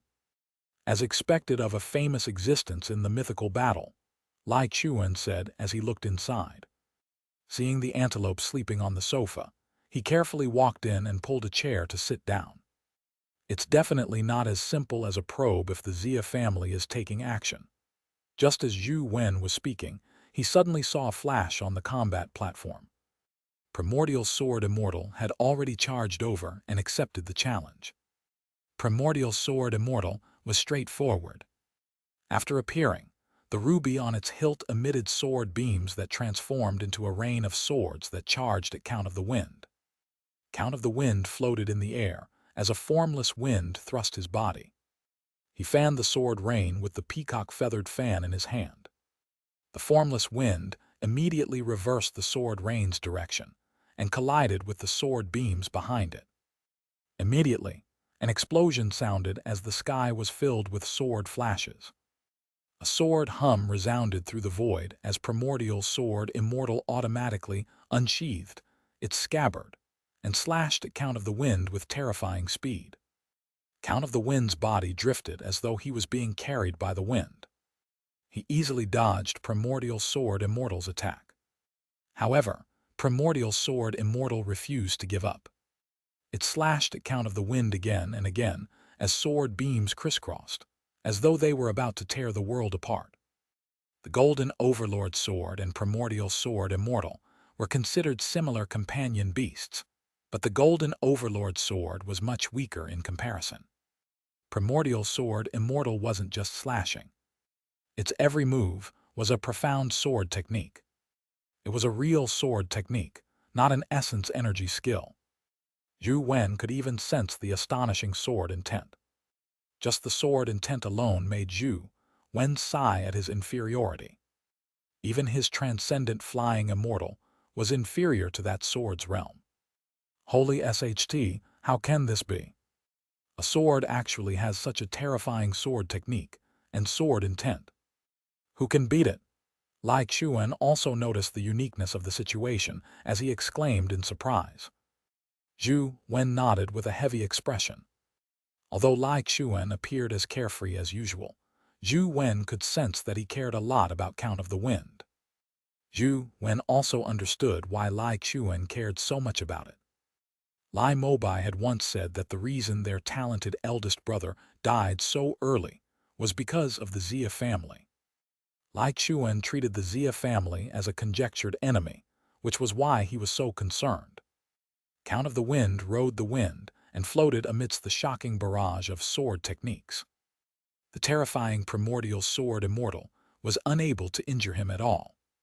From beginning to end, Count of the Wind only dodged and didn't counterattack. He seemed to be observing the strength of Primordial Sword Immortal. What a powerful movement technique! Zhou Wen's eyes lit up when he saw Count of the Wind's movement technique. Count of the Wind's movement technique was different from his transcendent flying immortal, despite all of them being called movement techniques. Count of the Wind's movement techniques were extremely elegant. No matter how fast Primordial Sword Immortal's sword techniques were, they were unable to even touch his clothes. Count of the Wind looked like a god of the wind. The sword winds brought by Primordial Sword Immortal made his body drift about with the sword wind. Therefore, no matter how fast Primordial Sword Immortal was, it couldn't touch him. Count of the Wind was simply riding the wind. I wonder if Banana Fairy will be as strong as Count of the Wind when she evolves to the mythical stage. Zhou Wen was somewhat looking forward to evolving Banana Fairy, who was of the same type. After failing to hit Count of the Wind, Primordial Sword Immortal suddenly stopped attacking and flew back into its scabbard. Ever since the stone sword was unsheathed, the scabbard had been floating there without any movement. At this moment, the scabbard spewed out immortal beams. Soon, the immortal glow condensed into a humanoid immortal figure. The immortal figure held the scabbard in one hand and the stone sword in the other. It looked at Count of the Wind from afar. So this is the true face of Primordial Sword Immortal. The previous battles weren't enough to force out his true body. Zhou Wen stared at Primordial Sword Immortal. Although he could only see an immortal silhouette that resembled a sword spirit, the powerful sword intent on him was enough to shock anyone. Just by standing in midair with the sword in hand, he gave off an aura of supremacy. It was as if he could slice apart the entire world with just one strike. What domineering sword intent! Zhou Wen stared at Primordial Sword Immortal. Such domineering sword intent was very similar to Transcendent Flying Immortal's domineering aspect. However, It was even more domineering than transcendent flying immortal. It was also more natural and had a higher realm. On the other side, Count of the Wind remained calm and composed. He seemed to be walking leisurely, as though he didn't care about the terror that Primordial Sword Immortal was unleashing.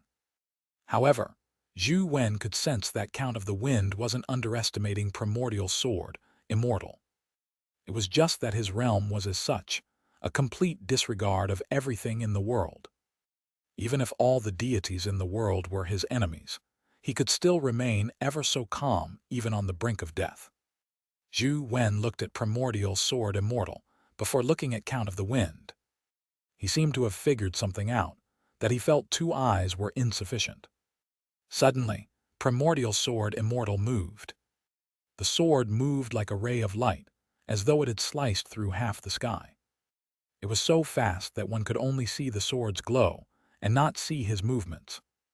Count of the Wind also moved. He transformed into a gust of wind that could no longer be seen with the naked eye. He rushed to face off with Primordial Sword Immortal's sword glow. Boom! A cool breeze met the sword glow as a terrifying shockwave rose up. The fan and sword constantly clashed, but most people only saw light blasts. They couldn't see the 2 companion beasts, much less their techniques. Zhou Wen couldn't even keep up despite his eyesight. All he could do was switch to the small perfection of Wisdom Sutra, and use the 8 perfections Wisdom and Hell King Life Soul to strengthen his vision. Even then, he could barely make out what was happening. Chapter 661, Evenly Matched. Lai Xuan couldn't see the trajectory of the battle either. All he could do was summon his life soul. His body was immediately covered by the carapace, and his eyes had an eye mask similar to that of a certain insect. With the augmentation of the life soul, the battle scene Lai Xuan saw slowed down significantly. Amazing! One doesn't need to be afraid of potent strength or ruthless skill, but one needs to be afraid of such a highly intelligent companion beast. For a companion beast to have such high intelligence, it's impossible for a mythical companion beast of the same level to win against them. It's similar to a bug-like existence in games, Lai Xuan said. That's right. Intelligence is indeed a hidden attribute of a companion beast. A companion beast with high intelligence is indeed at an advantage in battle. Zhou Wen nodded in agreement. He also liked to use highly intelligent companion beasts like Banana Fairy, Demonic Neonate, and Dr. Darkness.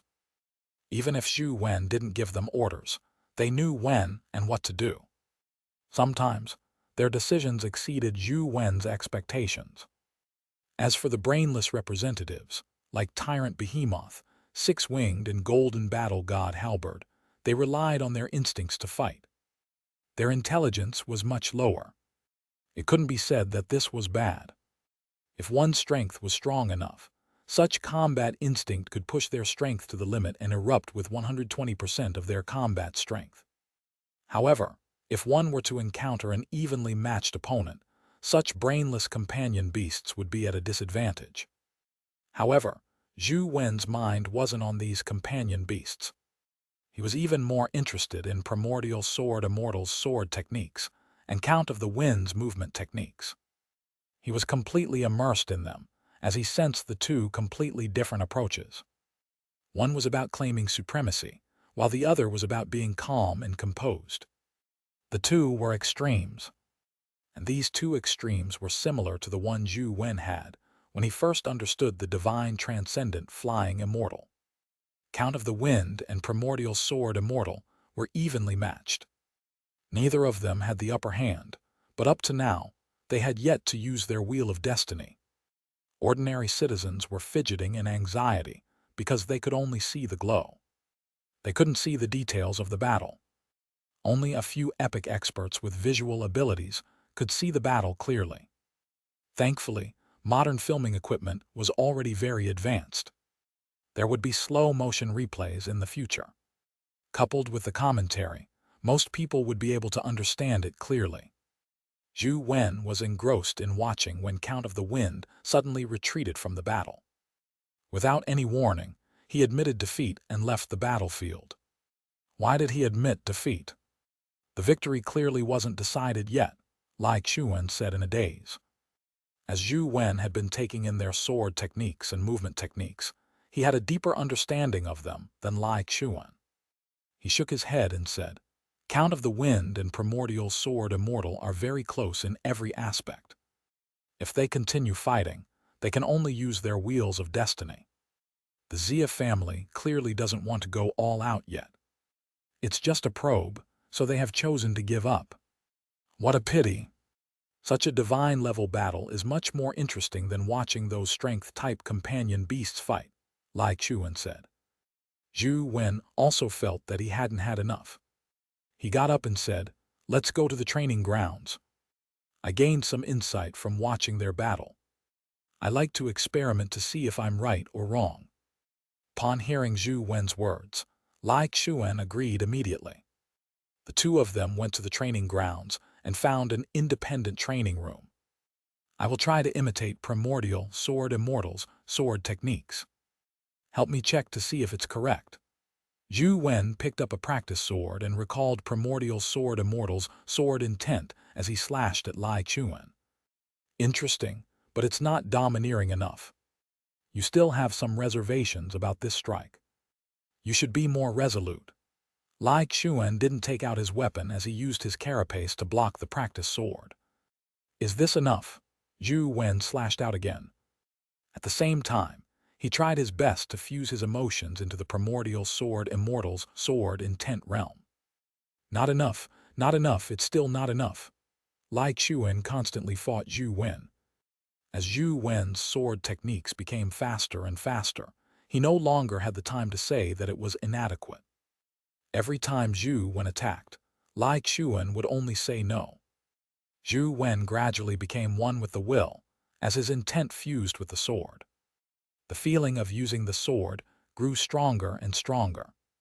He gradually realized that the dominance of Primordial Sword Immortal wasn't because his sword techniques were fast and ruthless, but because it attacked the key spots.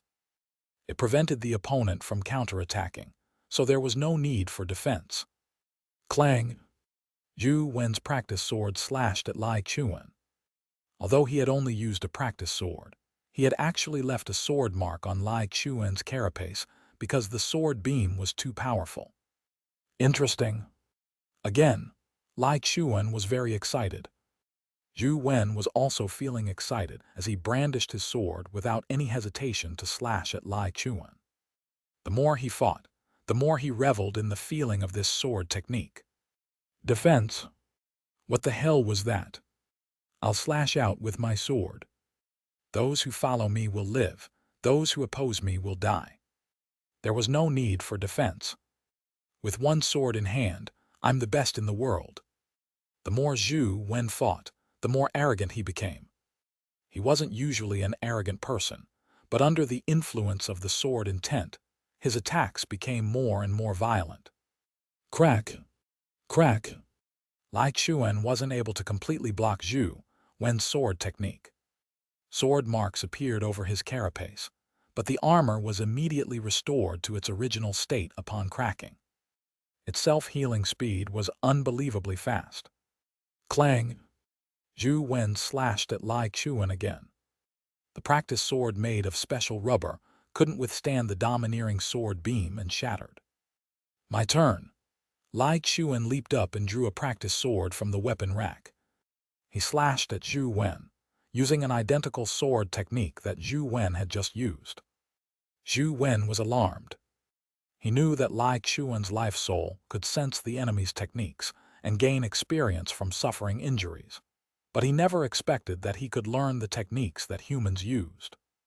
Lai Chuan's strike wasn't much worse than the one he had used. However, this made Zhou Wen even more excited. Don't worry about me. Use all your strength. Zhou Wen didn't have a carapace protecting him. Although Lai Chuan's sword technique was right, it didn't have that domineering aura. That was why Zhou Wen felt confident. All right, Lai Chuan didn't hold back any further. He used all the experience he had just absorbed from his injuries in battle. A domineering sword beam immediately filled the sword. Zhou Wen recalled Count of the Wind's movement technique and concept, and began mimicking his movement technique to circle around Lai Chuan. Movement techniques were Zhou Wen's forte. They were easier to use than sword techniques, so he got into the groove faster than with the sword technique. Gully and Sadie had just finished watching the battle between Count of the Wind and Primordial Sword Immortal. Sadie's Eye of Odin had seen more things. She wanted to study the battle between Count of the Wind and Primordial Sword Immortal with Gully, so they had come to the training grounds. They also wanted to find a private training room, but they realized that there were already people inside. Just as they were feeling depressed, they suddenly heard the whistling sound of sword aura coming from the training room beside them. Chapter 662, The Talented Xianxia Club. This sword aura sound. Sadie was alarmed when she heard the sound of the sword aura. She turned around and walked to the door of the training room. She tried pushing the door, only to realize that it was locked. However, through the crack in the door, she could see the situation inside. Sadie approached the door crack and looked inside. She was immediately alarmed. "Sis, what are you doing? This isn't good, right?" Gully looked at Sadie strangely. "Come and take a look." Sadie pulled Gully over and got him to stand in front of the door crack. He looked inside and saw two people sparring. "Why does this sword technique look so familiar?" Gully muttered when he saw Lai Chuan's sword technique. "What's with that brain of yours?" "That sword technique is the sword technique of Primordial Sword Immortal. And the movement technique Zhou Wen uses is Count of the Wind's movement technique." "Have you forgotten them after just watching them?" Sadie said. "Ah, it's true.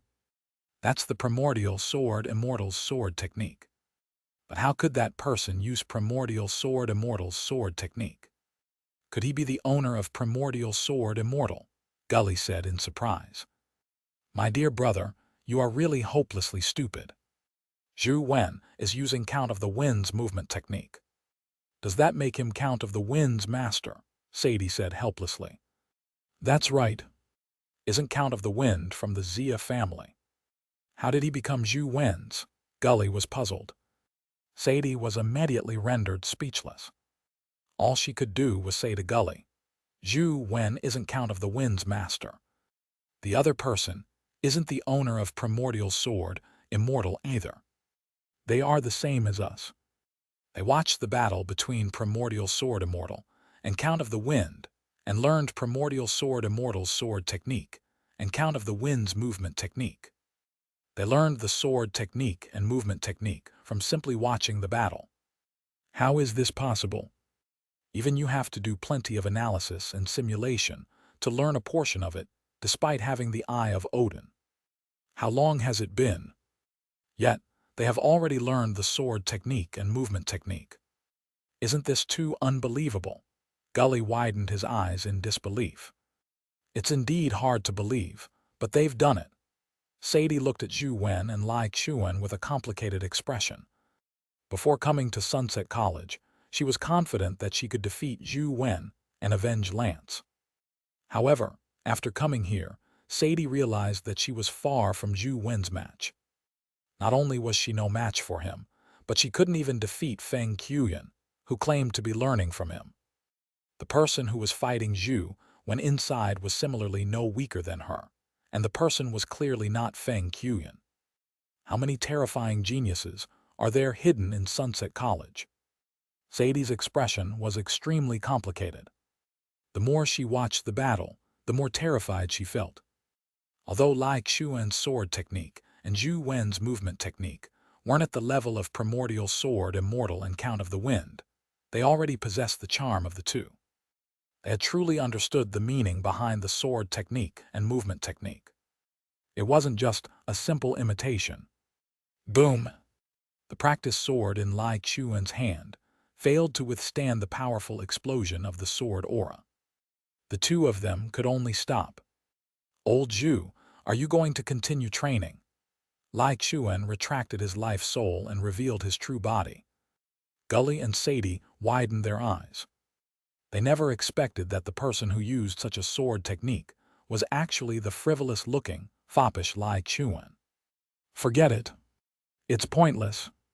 I'm not continuing," Zhou Wen said as he shook his head. Zhou Wen had already understood the profundity of the movement technique and sword technique. However, just imitating them was useless. He needed to fuse the movement technique and sword technique into his system. This wasn't something that could be done in a short period of time. He needed time to think. Sadie and Gully clearly misunderstood Zhou Wen's intentions. They believed that Zhou Wen was saying that this sword technique and movement technique were too simple, that they were boring him. If anyone else had said that, Sadie and Gully would think that they were arrogant and ignorant. Zhou Wen had only just watched the battle between Count of the Wind and Primordial Sword Immortal. Yet, in such a short period of time, he had already comprehended the charm of Count of the Wind's movement technique. Such a genius could say anything without going overboard. Seeing that the two of them were about to come out, Sadie and Gully hurriedly hid to the side. After the two of them walked out of the training grounds, Sadie said, "Sunset College is really filled with all kinds of hidden talent, especially the Chuan Club. I never expected that the usually frivolous Lai Chuan would have such strength and talent.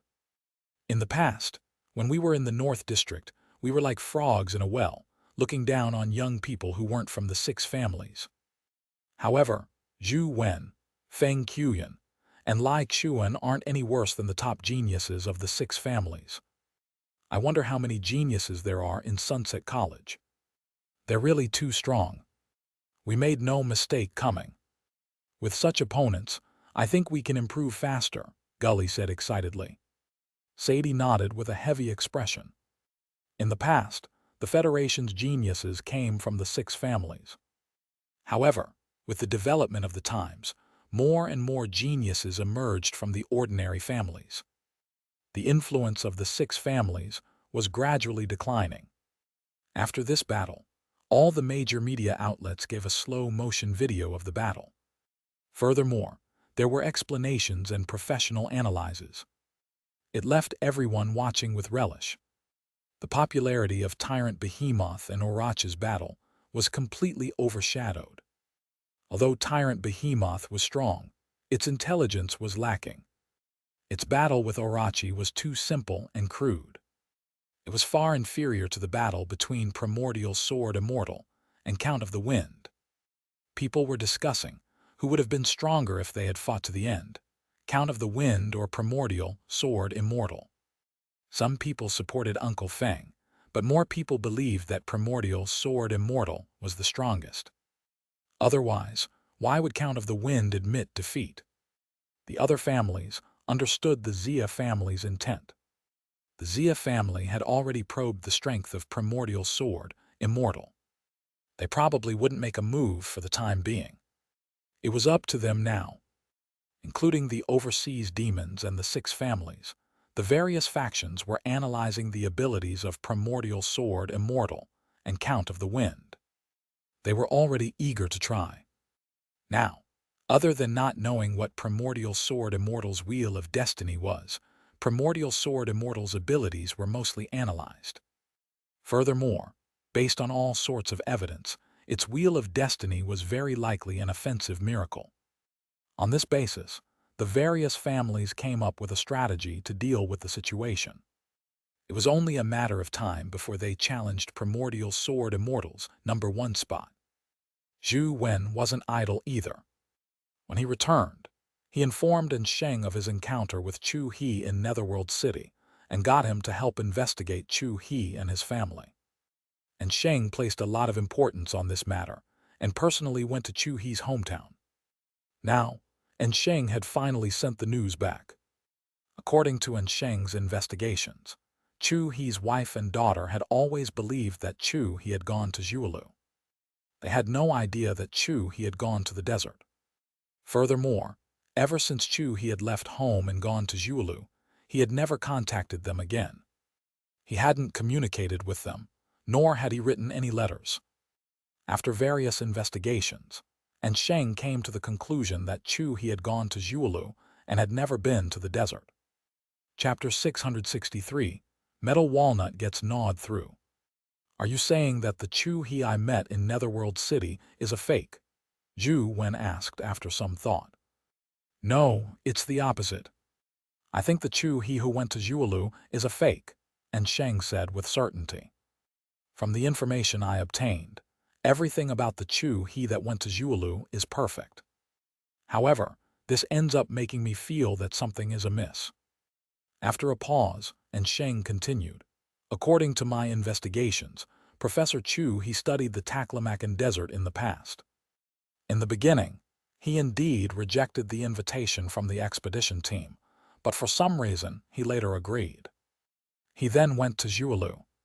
However, during his time in Zhualu, he never contacted his family. This makes me find it a little abnormal. In other words, someone really did some tampering, Zhou Wen asked. We can't be sure yet. If someone really is behind this, their force is definitely extraordinary. The other party has done it so cleanly that we can't find any problems.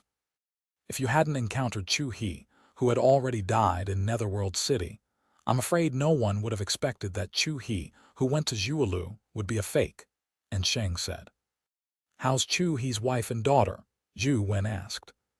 Their situation will become very dangerous after our investigations. To ensure their safety, I've already brought them back, and Sheng said. From Sheng's tone, Zhou Wen knew that Sheng had definitely used some extreme means. If it's possible, take good care of them. As long as it's not an unreasonable request, try your best to satisfy them. I'll be in charge of all expenses, Zhou Wen said. Don't worry. They have already been brought into the manor by Madam. Madam values them very much, and Sheng said. That's good. Zhou Wen knew that Aoyang Lan was as concerned about the former principal as he was. Since Chu He's wife and daughter had gone to her, Aoyang Lan definitely wouldn't let anything happen to them. After ending the call with Sheng, Zhou Wen was considering what he could do. I'm far inferior to Sheng when it comes to investigating such matters. It's useless, even if I go. If someone really is doing something behind our backs, they are definitely a powerful force to do it so seamlessly. Even if we find out the truth, we will need a powerful force to resolve the problem. It's better for me to raise my strength first. Zhou Wen felt that what he needed to do now was to become stronger. Ding! Just as he cleared the metalwork temple dungeon, another golden battle god halberd dropped. How easily does this thing drop? It's already the fourth one. Zhou Wen was somewhat speechless. However, being able to have another mythical companion beast was also an increase in combat strength. If he really managed to obtain a few hundred golden battle god halberds, he might be able to flatten the 6 Federation families with just golden battle god halberds. Just as he was about to continue grinding, his phone rang. He opened it and saw that it was from the Thirch. I'll make a deal with you. Are you interested? What deal? Zhou Wen replied. I can let you obtain a companion beast. That companion beast can help you defeat Primordial Sword Immortal and Companion Beast, but in exchange, you have to give me the divine fruit after obtaining it. The Thirch sent another message. What benefits do I have if I give you the divine fruit? Zhou Wen asked.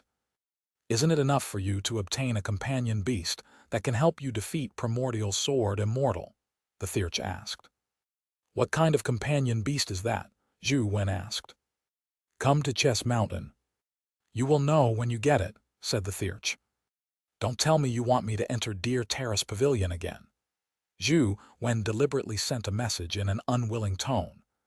In fact, Zhou Wen did want to enter Deer Terrace Pavilion. In-game, he could only enter the ancient building in Deer Terrace Pavilion, but he couldn't enter the platform below. Now, Zhou Wen really wanted to find another way to enter Deer Terrace Pavilion other than the gap in reality. How can you obtain benefits without entering Deer Terrace Pavilion? The Thirch asked. It's too disgusting to enter Deer Terrace Pavilion underwater. Is there no other way of entry? Zhou Wen wanted to find out other ways to enter Deer Terrace Pavilion so that there was no need for him to trade with the Thirch. To his surprise, the Thirch was tight-lipped. She only replied, "Don't worry. I'll let you enter Dear Terrace Pavilion easily this time."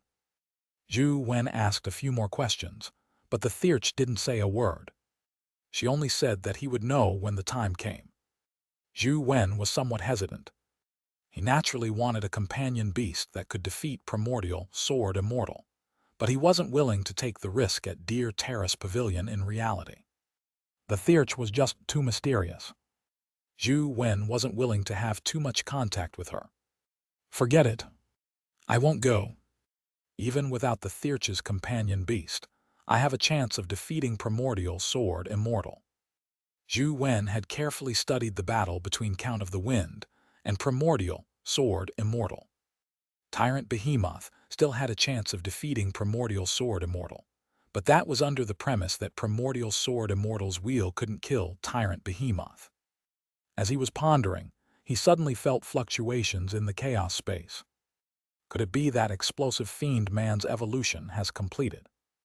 Zhou Wen hurriedly checked the chaos space. However, he realized that explosive fiend man hadn't evolved. It was still in its egg form.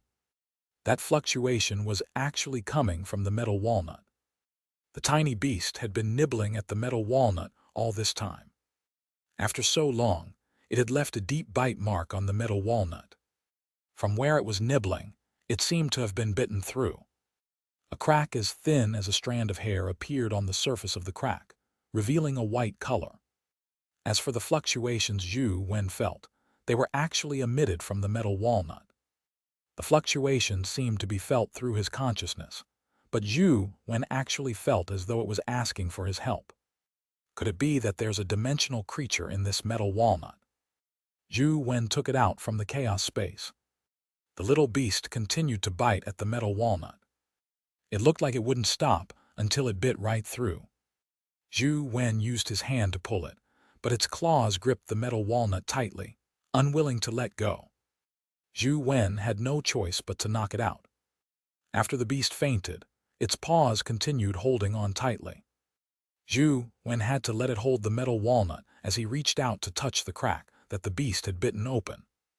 White matter emerged from the crack. Zhou Wen touched it and immediately felt his essence energy flow into the metal walnut. The feeling was similar to incubating a companion egg. The thing inside the metal walnut is actually a companion egg. Zhou Wen was alarmed as he allowed the metal walnut to absorb his essence energy. Chapter 664, Dragon Gate Anomaly. Crack.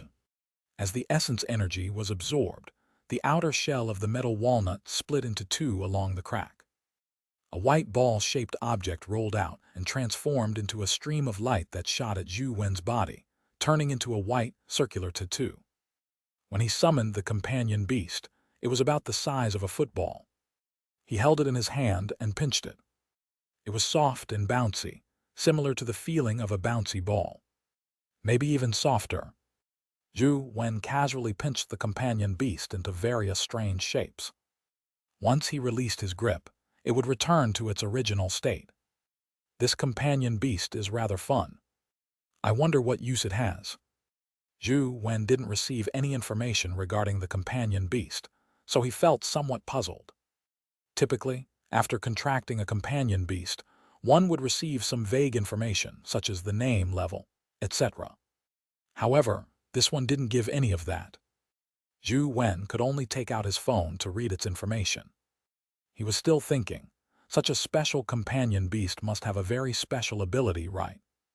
However, it absorbed rather little essence energy. Its level shouldn't be high.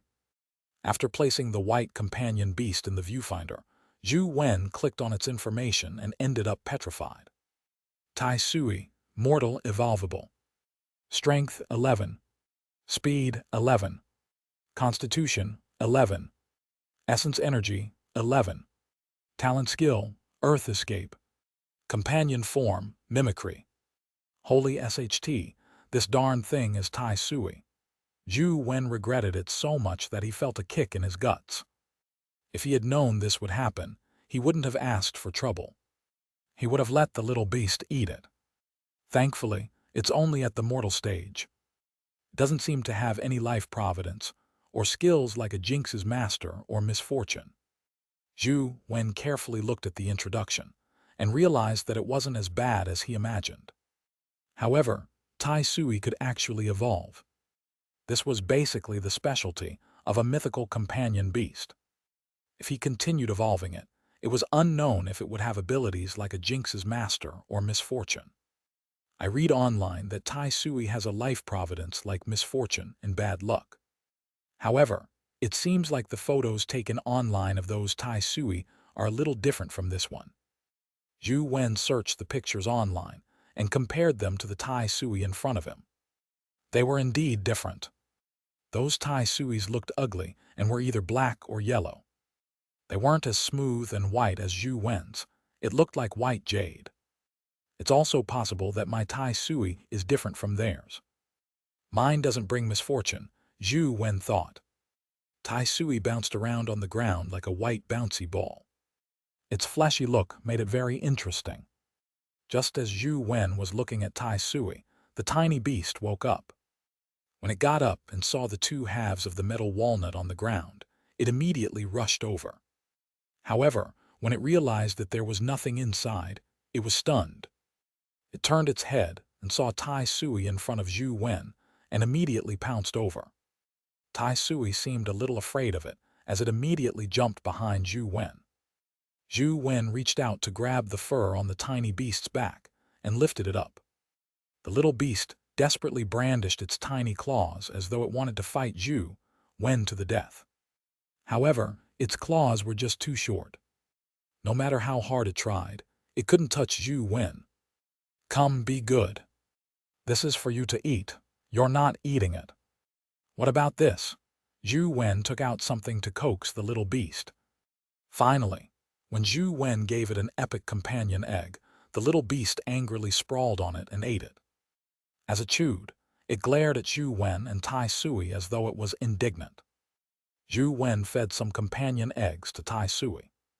Tai Sui didn't seem picky at all, but its eating speed was very slow. Its body wrapped around the companion egg like liquid. It didn't manage to digest it even after a long time. After trying out Tai Sui's earth escape skill, he realized that it was very useful. As long as it touched the ground, it could instantly move anywhere. However, because Tai Sui's level was too low, it couldn't escape too far. As for its companion form, it was somewhat magical. It could simulate the companion form of other companion beasts. It could transform into armor, weapons, and other forms. It could even simulate the appearance of a companion beast. However, it only simulated its appearance. Its essence didn't change. It didn't possess the ability of other companion beasts. It looked like a plasticine toy. Although Tai Sui doesn't have the legendary misfortune, it doesn't seem to be of any use. Realizing that Tai Sui was useless, Zhou Wen let it slowly eat and evolve. He wanted to see if it would be of any use in the future. "Young Master Wen, are you at school?" And Sheng called. "Yes," Zhou Wen answered. "It's best you don't leave the school for the next few days," and Sheng said. "What happened?" Zhou Wen was somewhat puzzled. "Recently, Dragon Gate Grotto has been a little abnormal. According to Chancellor Leng's judgment, Dragon Gate Grotto might encounter a large-scale breakout of creatures. When the time comes, we will do our best to prevent the breakout creatures from entering the city. As we don't know how many breakout creatures will appear, we might need your help as a last resort," and Sheng said. "All right, I'll stay in school for the next few days." After a pause, Zhou Wen asked, "Does this mean that the other dimensional zones will also experience a large-scale breakout?" "We are closely monitoring them. From the looks of it, we haven't discovered anything similar. The situation in Dragon Gate Grotto has changed. Perhaps something special is affecting them," and Sheng said. According to Chancellor Leng, some of the breakout creatures outside also came to Dragon Gate Grotto. It's still a mystery what's attracting them. When Zhou Wen heard that, he immediately thought of the giant golden bird above Dragon Gate Grotto. Back then, It was only when Chancellor Leng personally appeared that the giant golden bird retreated. Not long after Zhou Wen received the news, Dragon Gate Grotto was sealed off by the military.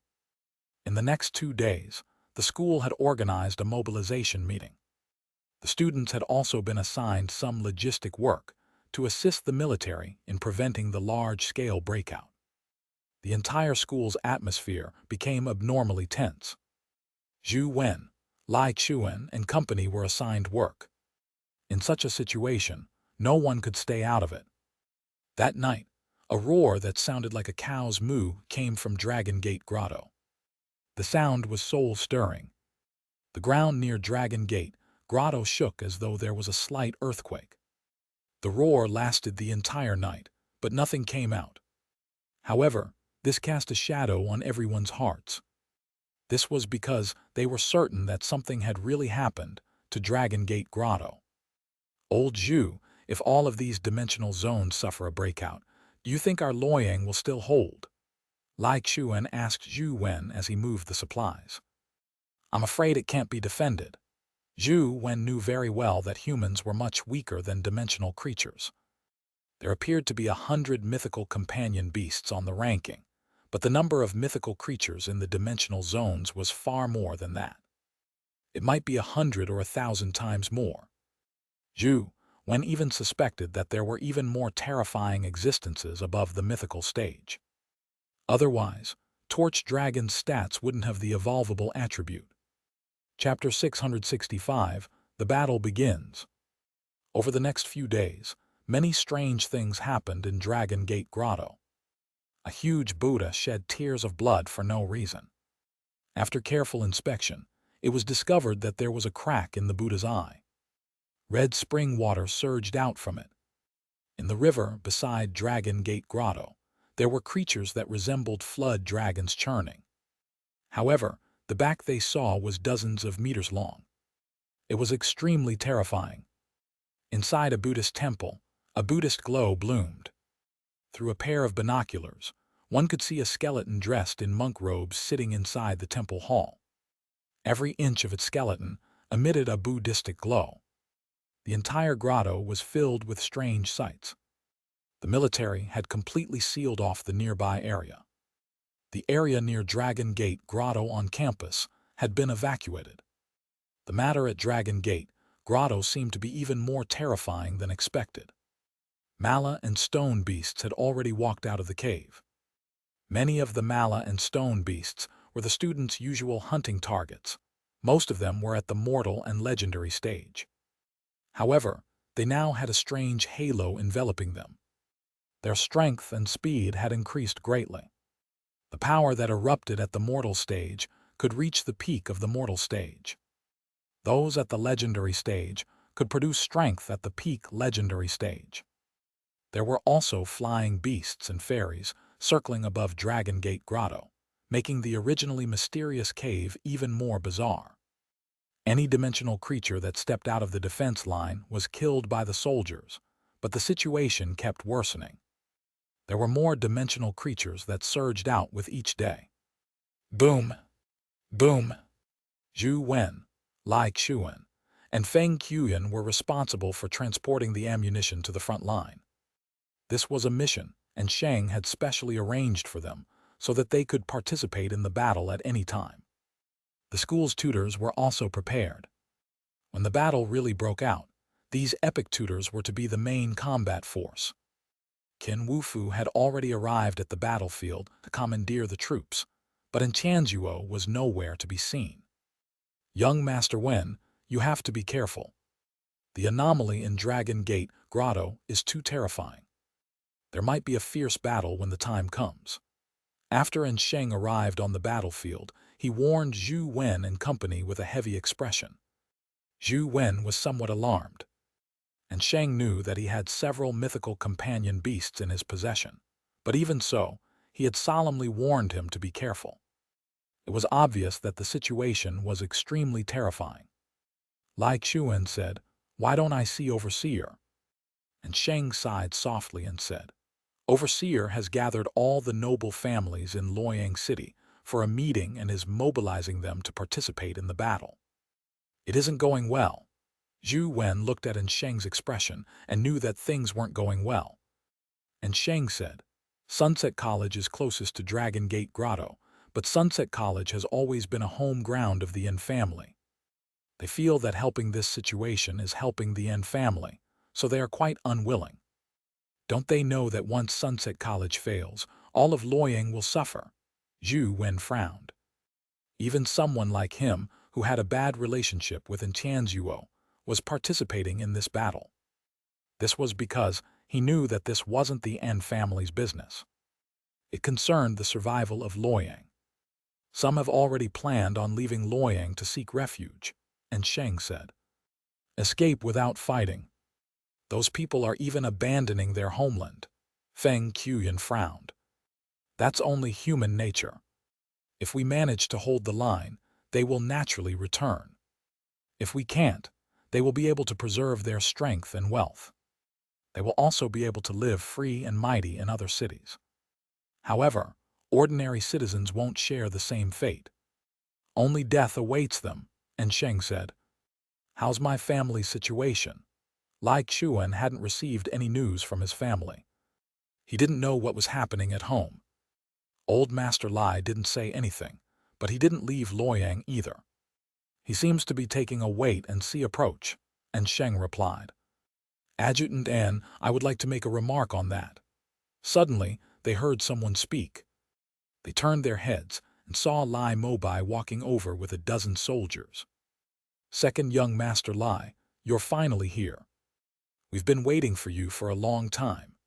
And Sheng saw Lai Mobai and the people behind him. All the epic experts that the Lai family can contribute are here. Including me, I'll be at the overseer's disposal, Lai Mobai said. If the Lai family is willing to help, why is old Master Lai unwilling to speak up for the overseer during the meeting? And Sheng asked. Lai Mobai smiled and said, our Lai family is willing to fight to protect Luoyang. That's our decision, but we can't stop other families from seeking a chance to live. And Sheng immediately understood what he meant. All he could do was shake his head and sigh helplessly. From this, one could tell that very few people from the major families in Luoyang were willing to participate. Second young master, please follow me. After registration, Governor Du will deploy you centrally, and Sheng said as he prepared to lead them to the register. Second brother, Lai Xuan called out with a strange expression when he saw Lai Mobai looking at him. Lai Mobai said indifferently, you don't have to speak to me with such an attitude. I've never placed you in my heart. Among the Lai brothers, I, Lai Mobai, only acknowledge one elder brother. I only gave you the evil King Gu as a tool for revenge. Since you can't even be a tool, there's no value in using you. You can do whatever you want. With that said, Lai Mobai left with Sheng. Lai Xuan gritted his teeth and didn't say a word. All he did was clench his fists. Zhou Wen patted Lai Xuan on the shoulder. Lai Xuan relaxed and shook his head. Don't worry. I know what I should do. I won't lose myself because of his words. Over the next 2 days, some rich Luoyang families sent people to participate in the battle. However, most of them only sent 1 or 2 epic experts. Apart from the Lai family, there were only 2 other families who sent a formidable force. On this day, just as Zhou Wen and company were loading the supplies, they suddenly heard an ear-piercing alarm. All the soldiers quickly rushed to their posts before they heard the rumbling sounds of cannons and gunshots. Zhou Wen and company pushed the resources to the front lines and saw that in the direction of Dragon Gate Grotto, a large number of stone beasts and mala were rushing out. There were also a number of flying beasts dancing in the air. The tide of dimensional creatures charged at the defensive fortifications. The soldiers followed the commands and kept firing. The dimensional creatures fell, but more dimensional creatures took their fallen brethren and charged over. Boom! A cannonball exploded in front of a Vajramala, but it failed to kill him. He charged over with the fragments of the cannonball still embedded in him and pounced ferociously at a soldier in the trench. The soldier didn't retreat. He summoned a companion beast saber and struck the Vajra Mala, forcing it to take 2 steps back. The soldiers beside him shot at the Vajra Mala. They peppered it with a rain of bullets, blasting apart his head. A fairy swooped down from the sky. On the battlefield that was filled with flames of war, the beautiful figure turned into a killing machine. She gracefully charged into the soldiers, and blood immediately dyed the trench red. Chapter 666. Thousand-handed bull-headed creature. The symphony of death and slaughter played crazily. A loud boom resounded through the sky as a 3-headed, 6-armed Vajra that stood more than 10 meters tall charged out of Dragon Gate Grotto. Bullets and artillery fire blasted him, but to no avail. With a wave of the monster subduing Furba in his hand, a laser-like beam blasted a huge hole in the defensive fortification. Several soldiers died on the spot. An epic expert summoned his companion beasts to face it in battle. The Vajra fought 4 of them alone, but managed to force all 4 epic companion beasts into a retreat. Boom! Boom! Amidst the flood of stone beasts, multiple 3-headed, 6-armed Vajras rushed out of Dragon Gate Grotto. Groups of fairies also flew out into the sky. They were true fairies, not fairy beasts. There were also the black-clothed, white-haired mutated fairies. Furthermore, there were more than 2 of them. Epic officers, tutors, and people from Luoyang's major families took part in the battle. There were war cries and explosions everywhere on the battlefield as soldiers constantly fell. "Are you interested in warming up?" And Sheng wore a smile, but his eyes were extremely cold. "More than happy." Feng Qiuyan summoned his saber. "I've been waiting." Lai Xuan summoned out his carapace. Zhou Wen gripped his bamboo blade tightly and nodded slightly. He knew that this was really just a warm-up. The truly terrifying creatures had yet to come out, and Sheng led them to the leftmost side of the defense line. The defense there was the weakest, and had been repeatedly breached by the fairies. "Guard this place until the retreat order is given. You can't retreat even in death," and Sheng said to Zhou Wen and company before leaving. The soldiers were crazily fending off the dimensional creatures' attacks, but there were still 3-headed, 6-armed Vajras charging at them. It was something ordinary soldiers couldn't deal with.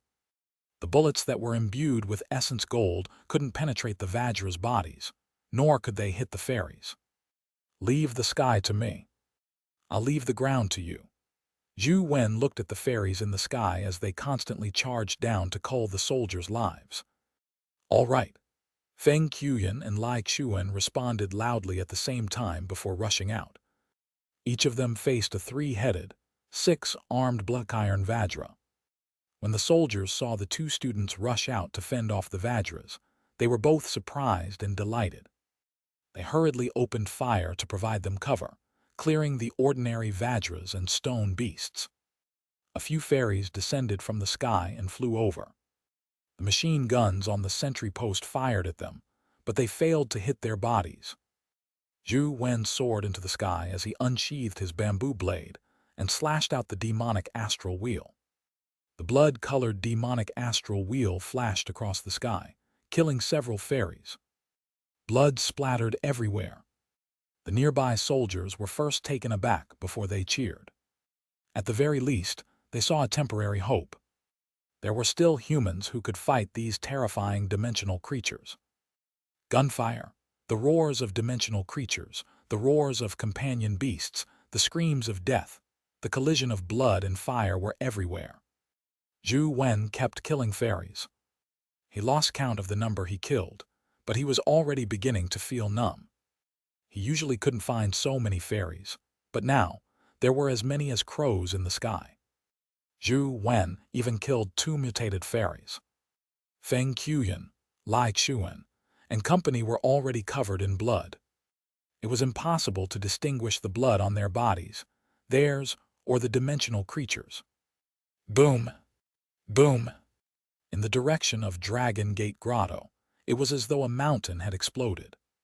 A 1,000-hand Buddha that was more than 10 meters tall on the stone wall emitted a resplendent golden glow.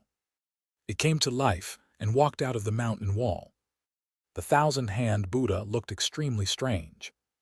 Zhou Wen had never seen it before. His body was shimmering with golden light. He had an ox head and a human body. He had 8 arms and countless arms that resembled wheels on his back. He looked extremely demonic. An epic companion beast went forward to fight it off, only to see the thousand-handed, bull-headed beast shoot out a golden beam of light that blasted the epic companion beast to pieces. Then, the arms behind its back raised up and transformed into different spells. Golden light crisscrossed and instantly killed the nearby companion beasts and humans. Mythical creature. Zhou Wen's eyes narrowed. A mythical creature had appeared so quickly, and one that was especially terrifying. The dense bombardment of bullets and attacks struck the thousand-handed, bull-headed beast, but they were nothing but a tickle. They failed to hurt it at all. It even blocked an epic companion beast's attack. As the thousand hands changed in form, the ground was sliced apart by the crisscrossing golden light. Amidst the golden light, a tank was sliced into 2 like paper. Instantly, everyone was horrified. Such an invincible dimensional creature made it impossible for anyone to think of putting up a resistance. Just as Zhou Wen was about to summon the golden overlord sword to slay the thousand-handed, bull-headed beast, he saw a figure tear through the air. It was a flying sword that resembled a blue rainbow. The flying sword circled the creature as it attempted to grab it with its 1,000 hands. However, it failed. Instead, the sword beam slashed out by the flying sword cleaved down on its numerous arms. Zhou Wen turned his head to look at the spot where the flying sword had come from, and saw a figure standing on the roof. It was none other than Sunset College's chancellor, Lang Zheng. Zhou Wen couldn't help but have a thought when he saw that the flying sword didn't manage to slice through the thousand-handed, bull-headed creature, despite having the advantage. He summoned the golden overlord sword and sneaked behind the creature. Taking advantage of the fact that it was attracted by the flying sword, he leaped above its head. The golden overlord sword slashed down at the ox head with a resplendent sword beam. Boom! The thousand-handed, bull-headed creature collapsed to the ground. At the same time it died, the stone beasts, fairies, and vajras attacked even more crazily. Lang Zheng glanced at Zhou Wen and summoned his sword back before turning to sit on a chair. He had no intention of coming down to clean up the battlefield. Zhou Wen naturally didn't stand on ceremony. He went to the thousand-handed, bull-headed creature's corpse to see if it had left anything good. However, before he could reach the corpse, its body exploded. A terrifying blast instantly rushed towards Zhou Wen. Zhou Wen hurriedly summoned the 6-winged guardian dragon to block him. The 6-winged guardian dragon roared as it spewed out dragon breath to block the terrifying blast. And at the spot where the thousand-handed, bull-headed corpse was, a huge golden bull appeared. Its golden eyes were staring straight at him, and golden flames spewed out from its nostrils. Chapter 667, Battling the Golden Bull. Lang Zheng was sitting on a chair on a skyscraper. He looked at the entire battlefield, and his gaze landed on Zhou Wen, who was confronting the golden bull. He asked Sheng, Sheng, is that student Zhou Wen? Yes, Chancellor. He's our young Master Wen. What do you think of him? And Sheng said respectfully, he's a slippery one. He actually wanted to pick up freebies on the battlefield. He's really grady, Lang Zheng said. Young Master Wen only wants to help. He didn't mean to snatch anything from you, and Sheng hurriedly explained. Lang Zheng didn't say anything else. It was impossible to tell if he was angry or not. Zhou Wen faced the golden bull-headed creature head-on and didn't dare be careless. This was a battlefield. If he died, that would be it. Therefore, he didn't charge at the golden bull-headed creature himself. Instead, he got 6-winged guardian dragon to charge forward first. 6-winged guardian dragon didn't fear death as it transformed into a black bolt of lightning and charged over. The 6 dragon wings slashed at the golden bull like blades. The golden bull was massive, about the same size as a mammoth. It wasn't at a disadvantage facing the 6-winged guardian dragon. When it saw 6-winged guardian dragon charge at it, it roared and lowered its head to slam into it. Boom! Due to the terrifying collision, a huge crater formed on the ground. The golden bull and 6-winged guardian dragon were evenly matched, and neither of them retreated. 6-winged's front claws grabbed the horns on the golden bull's head, as the 2 monsters locked themselves in a stalemate. Golden flames constantly spewed out from the golden bull's nose. The dragon wings on 6-winged's back flapped wildly, but neither was able to gain the upper hand. It looked like their strength was about the same. Zhou Wen held the golden overlord's sword and was about to lop off the golden bull's head. To his surprise, the golden bull's head suddenly shook. A golden bell hanging around its neck rang the moment it shook its head. Zhou Wen immediately felt his mind go blank when he heard the sound. He was momentarily dazed. 6-winged guardian dragon looked as though it was drunk.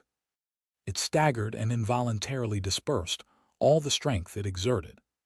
The golden bull roared as a pair of thick and huge golden horns slammed into 6-winged guardian dragon's chest, piercing through its dragon scales and deeply impaling it.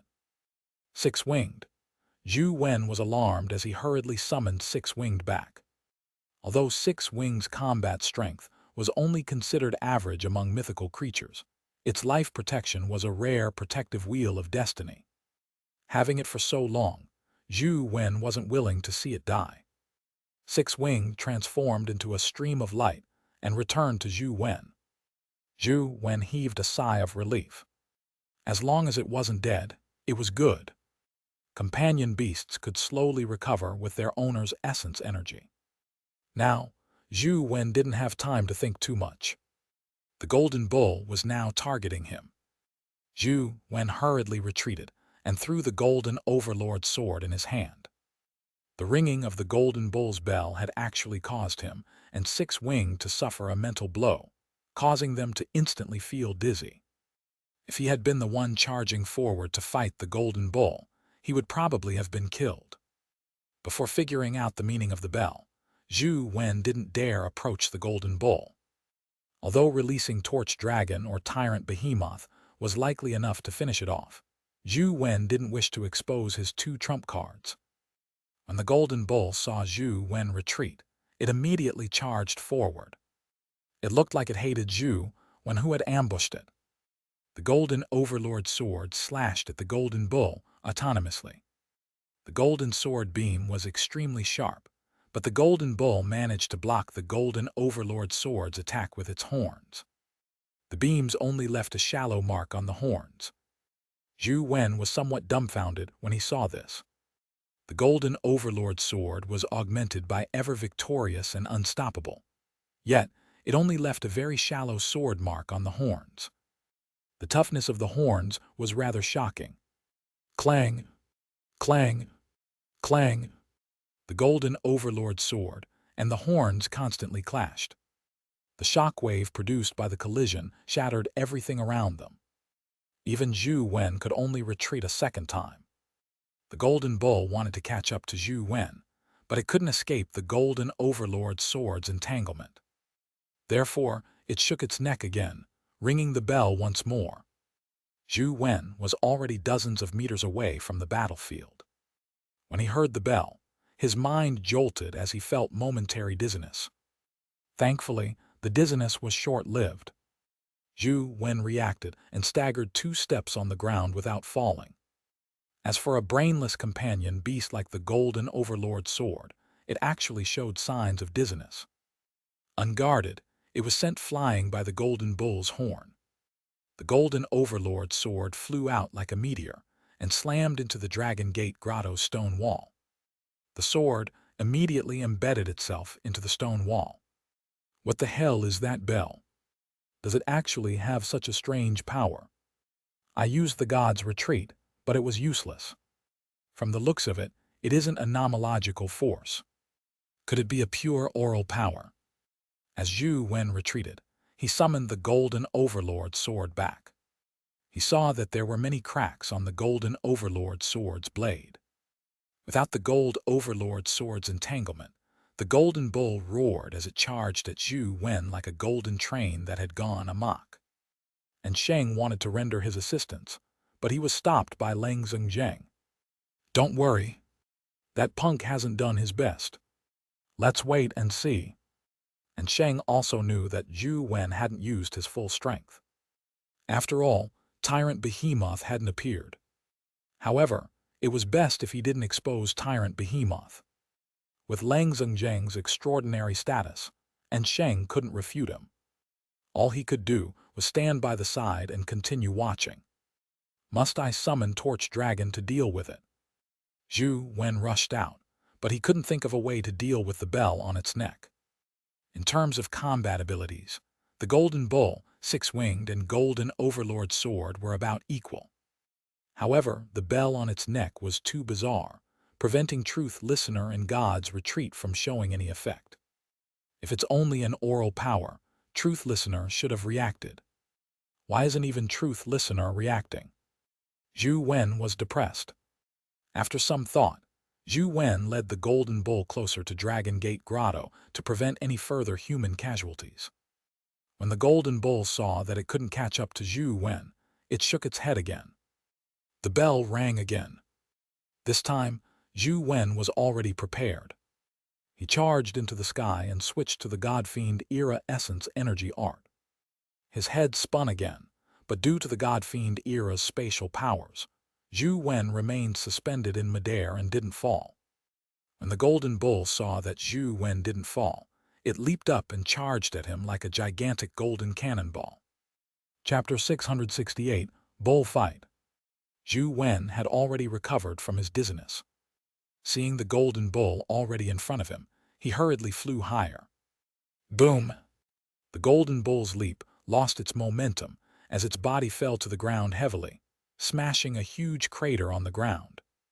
"This fellow can't fly." Zhou Wen was overjoyed. He pulled out his bamboo blade and slashed at the Golden Bull beneath him with demonic astral wheel. The Golden Bull defended with its horn, slamming into the demonic astral wheel and shattering it. With a roar, it leaped up and lunged at Zhou Wen. Zhou Wen hurriedly flew higher, preventing the Golden Bull from touching him before it landed on the ground. Zhou Wen knew the principle of kiting in gaming terms, retreating when the enemy advanced and chasing when the enemy retreated. The moment the Golden Bull landed, he swooped down and slashed out demonic astral wheel with his bamboo blade. The Golden Bull was infuriated. After landing on the ground, it leaped up once again and began to ring the bell in midair. However, Zhou Wen had already flown to a high altitude. Although his head was dizzy, he didn't fall. The Golden Bull couldn't jump high enough, so it couldn't touch him. Zhou Wen's heart stirred as he engaged in guerrilla warfare with the Golden Bull. At the same time, he lured the enraged Golden Bull towards Dragon Gate Grotto's dimensional creatures. When the infuriated Golden Bull landed, it immediately squashed many dimensional creatures. When it rang the bell, the dimensional creatures that were more than 100 meters nearby were affected and became momentarily dizzy.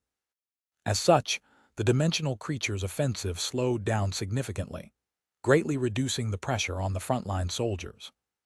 Zhou Wen lured the Golden Bull as it charged through the monster horde, causing great chaos. A large number of fairies flew towards Zhou Wen. Zhou Wen held the bamboo blade in one hand and the Overlord's sword in the other. Wherever the saber beams and sword beams went, blood splattered everywhere, unleashing pandemonium on the dimensional creatures at the rear. The soldiers who were engaged in an intense battle saw that someone had stormed into the dimensional creature's horde alone. It was as though he had entered no man's land. The blood in them pumped with zeal as they unleashed greater firepower. Many epic officers and tutors, who were in the midst of killing, felt their spirits lift. The pressure they felt seemed to lessen significantly. Zhou Wen lured the Golden Bull and constantly stormed through the dimensional creatures, but he failed to find a way to nullify the bell's ringing. Thankfully, the golden bull couldn't fly, so it couldn't threaten Zhou Wen's safety. The bell chimes from time to time only made Zhou Wen momentarily dizzy. By the time the fairies surrounded him, Zhou Wen was already awake. Even if he didn't wake up in time, with the golden overlord's sword by his side, no matter how many fairies came, they would all be killed with a single strike. It's definitely not an oral power. Otherwise, there's no reason for me to be unable to withstand it at all.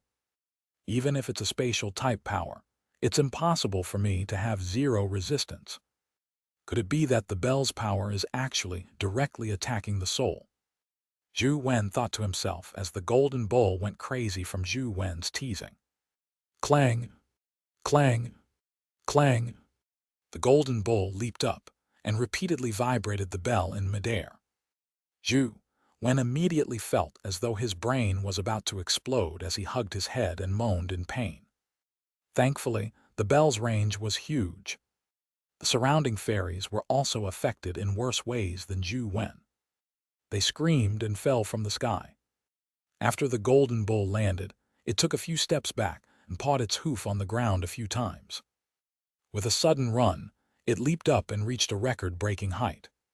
The thick horns on its head slammed into Zhou Wen, who was hugging his head in midair. The bell kept ringing. Zhou Wen felt as though his brain had been struck by a hammer. The pain left his mind blank. However, Zhou Wen also knew that the golden bull would definitely deliver a fatal strike at this moment. His willpower was much stronger than that of the average person. Furthermore, when he cultivated the Lost Immortal Sutra in the early days, the Lost Immortal Sutra kept chanting incantations into his ears all day, making his mind more resilient. Under such circumstances, Zhou Wen could persist by sheer willpower alone and use Lost Country's teleportation ability. Almost at the instant Zhou Wen teleported out, two bodies rushed to where he was. One figure was naturally the golden bull, and the other figure was Lai Xuan, who was wearing his carapace. He had insect wings on his back. Holy SHT, what's going on? Lai Xuan had originally rushed over to save Zhou Wen, but to his surprise, Zhou Wen had vanished.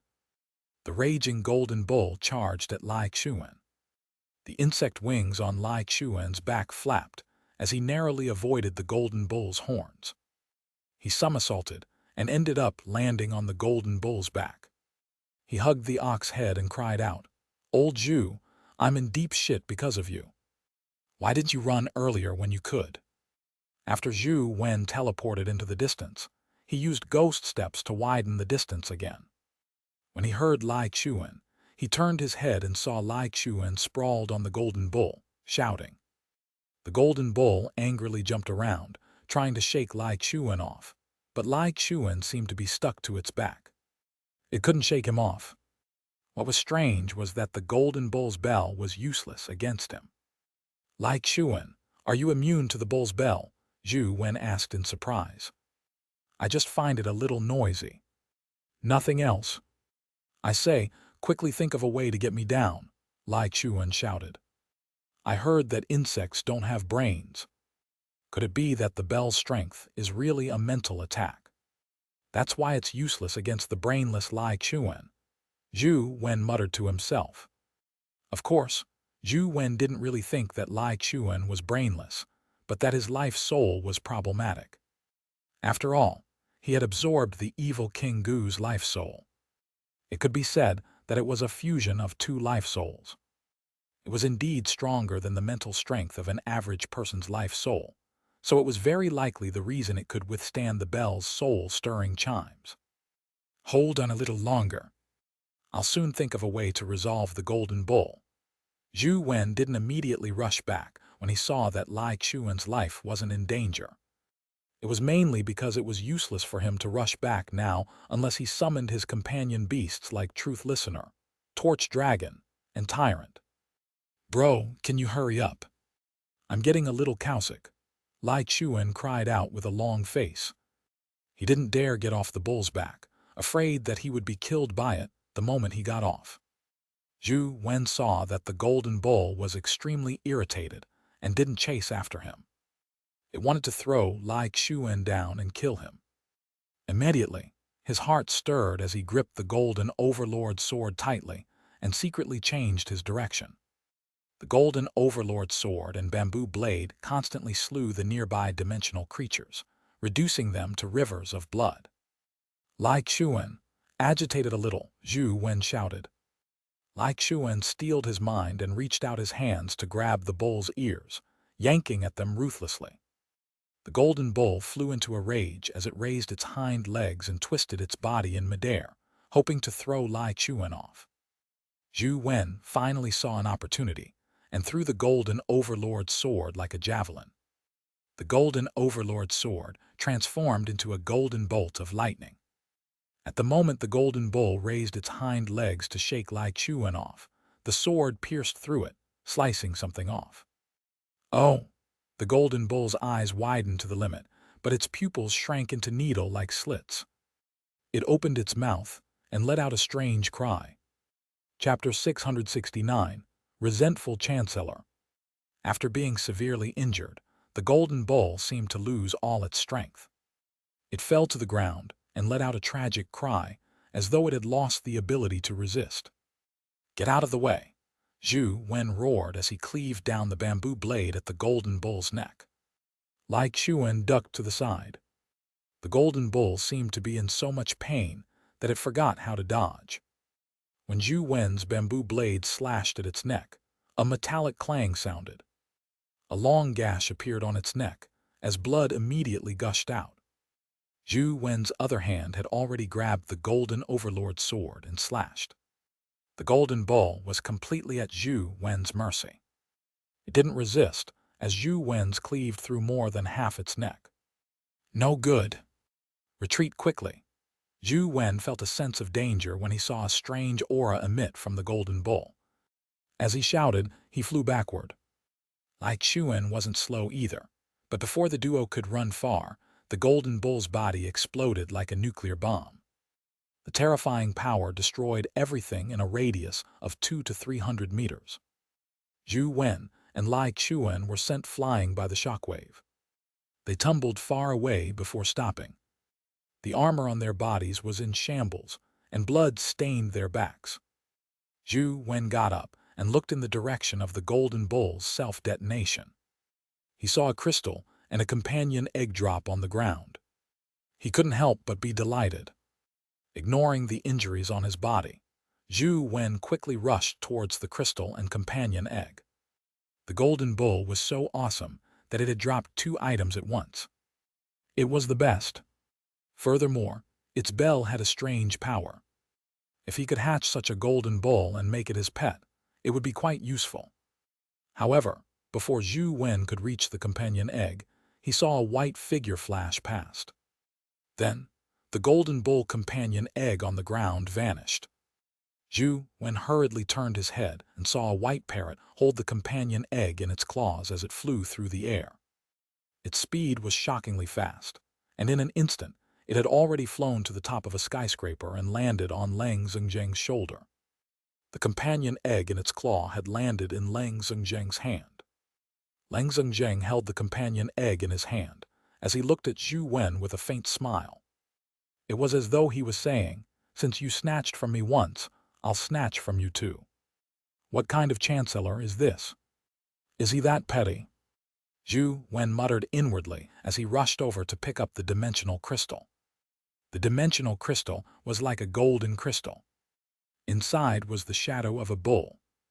It was clearly an essence energy skill crystal. Although he didn't obtain the companion egg, obtaining an essence energy skill crystal was a form of consolation. With the death of the golden bull, humanity's counterattack began. The firepower became more intense. The human epic experts also used their companion beasts to fight, executing dimensional creatures on the spot. As no new dimensional creatures rushed out, the terrifying dimensional creatures were finally suppressed.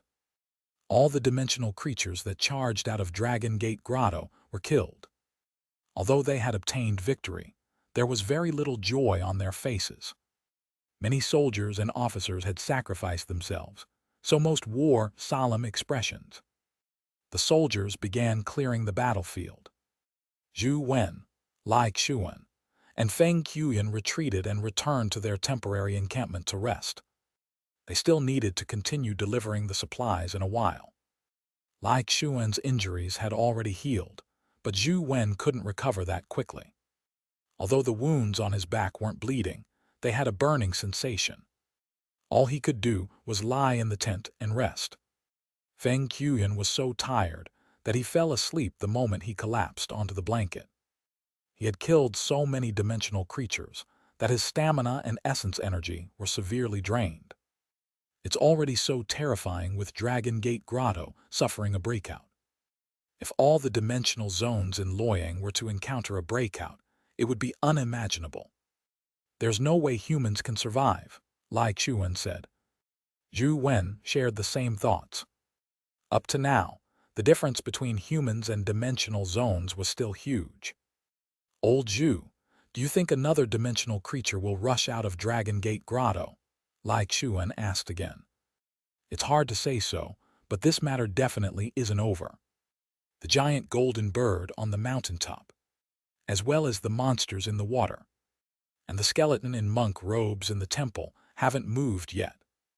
Zhou Wen said, as he used his phone to snap a picture of the Essence Energy Skill crystal he had just obtained.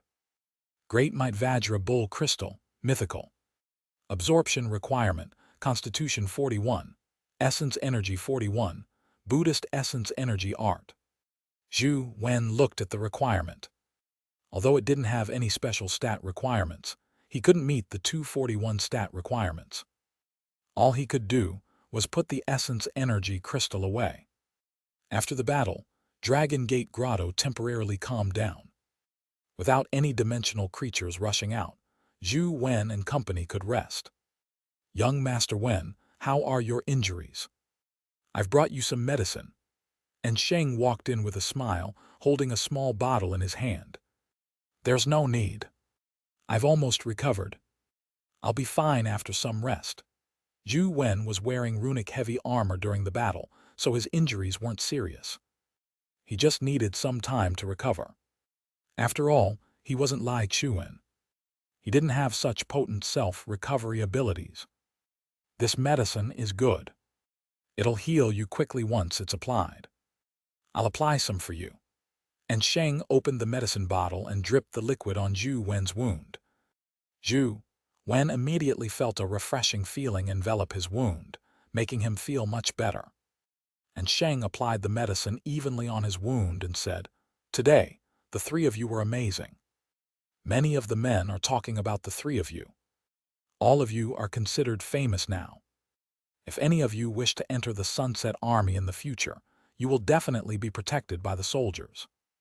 Zhou Wen didn't say a word as Lai Xuan said with a smile, "That's for sure. When I was young, a fortune teller told me that I had the life of a general. I'll definitely become a senior official in the future. Third young master, if you wish to join the Sunset Army, I guarantee that I'll leave a good position for you," and Sheng said. "We'll see when the time comes. There are still 2 to 3 years before graduation," Lai Xuan said. And Sheng naturally understood that Lai Xuan was only making small talk. The Lai family might not be willing to let him enter the Sunset Army. And Sheng was about to say something when a soldier hurriedly came over and said, "Adjutant An, there's something happening at Dragon Gate Grotto.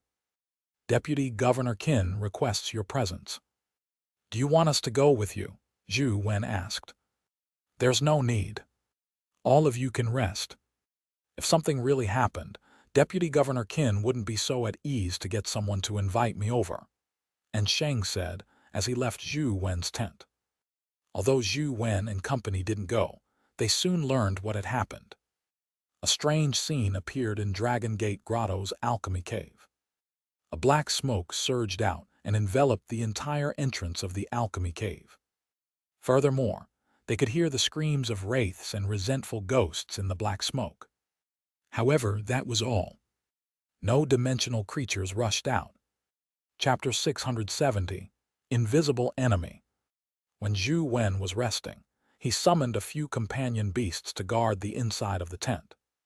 Tai Sui was restlessly emitting a burning sensation, so Zhou Wen had no choice but to release it. Old Zhu, where did these strange companion beasts come from? Lai Xuan curiously sized up the companion beasts Zhu Wen had summoned. Some of them were bought. Some were obtained when I was out training, Zhu Wen said as he lay down to rest. Feng Qiuyan had already fallen asleep and didn't chat with Lai Xuan. All he could do was lie down and sleep as well. He slept until midnight when he suddenly heard a commotion outside. He didn't know what was happening. Why is it so noisy in the dead of the night? Could it be that the dimensional creatures in Dragon Gate Grotto have rushed out again? Lai Xuan said gloomily when he was woken up from his beauty sleep. Zhou Wen and Feng Qiuyan sat up as well. Just as they were about to head out to take a look, they suddenly saw the tent door open. Then they saw Sheng barge in. He asked anxiously, "Young Master Wen, are you all right?" "We're fine. What can happen to us?" Lai Xuan asked Sheng in puzzlement. Sheng carefully sized up the three of them and heaved a long sigh of relief after a long while. "It's good that you're fine. Stay here and don't go out. Something happened outside. After it's settled, you can leave." "What happened?" Zhou Wen asked Sheng. "See for yourself," Sheng pointed outside. Zhou Wen and company looked out through the crack and were immediately so shocked that their jaws nearly dropped to the ground. On the ground, walls and tents outside, there were all kinds of mushrooms of different colors. "Holy SHT, when did this place become a mushroom base?" Lai Xuan asked. "Take a closer look at the soldiers outside," Sheng said with a heavy expression. As Sheng said that, Zhou Wen noticed that a soldier's face was covered in what seemed like a pimple breakout. It was filled with many tiny mushrooms. Although the mushrooms looked pretty, they made one's hair stand on end when they were sprouting from a person's face. The soldier's face was filled with horror. He was clawing at the mushrooms on his face, but just as he pulled out one, another mushroom would emerge. He kept pulling them out, leaving his face covered in blood, but the little mushrooms kept popping out. He was so frightened that he was already crying. He was plucking the mushrooms from his face as he cried. There were many people like him. Although there were already officers controlling the situation, this fear made them lose their usual calm. The scene was very chaotic. Zhou Wen and company's legs turned limp as they subconsciously touched their faces. Thankfully, there weren't any mushrooms growing on their faces. "What's going on?" Zhou Wen asked Sheng. "I don't know yet. We're investigating." In the entire encampment, only a handful of people haven't been infected with that strange thing. It's probably related to the phenomena at Alchemy Cave. You guys stay here for now. In a while, I might need you to cooperate with me for the investigations. I hope we can find out why some aren't growing mushrooms." Sheng's expression was solemn as he rushed out. "It's really a blessing from the heavens that it didn't infect us. Otherwise, I wouldn't know how to live if my handsome face was destroyed," Lai Xuan said with lingering fear as he zipped up the tent. "I don't think it's as simple as heaven's blessing. There must be something that prevented us from being infected by those mushrooms." Zhou Wen looked around and didn't see anything amiss. There weren't any mushrooms in their tent. The three of them and his few companion beasts were fine. Tai Sui was lying near the tent's entrance, doing something there. Since it was something invisible to the naked eye, Zhou Wen used the Truth Listener earring's ability to listen. Furthermore, he pushed it to its limits. Upon hearing his surroundings, he immediately discovered a problem. At the tent's entrance, there were many microbial things that humans couldn't see with the naked eye. They were undergoing random walks in the air. Those tiny objects were even smaller than dust. If Zhou Wen hadn't deliberately used Truth Listener to observe them, he wouldn't have discovered them. Even using Truth Listener's hearing, Zhou Wen hadn't noticed them in the beginning. The reason why he discovered their existence was that Tai Sui was actually devouring those little things. He looked like he was enjoying himself. Zhou Wen expanded Truth Listener's range, and soon discovered that there were many such tiny objects in the air outside. They were even smaller than dust, so humans couldn't see them at all. However, when they landed on the skin or something else, they would burrow into their pores and quickly sprout to grow tiny mushrooms.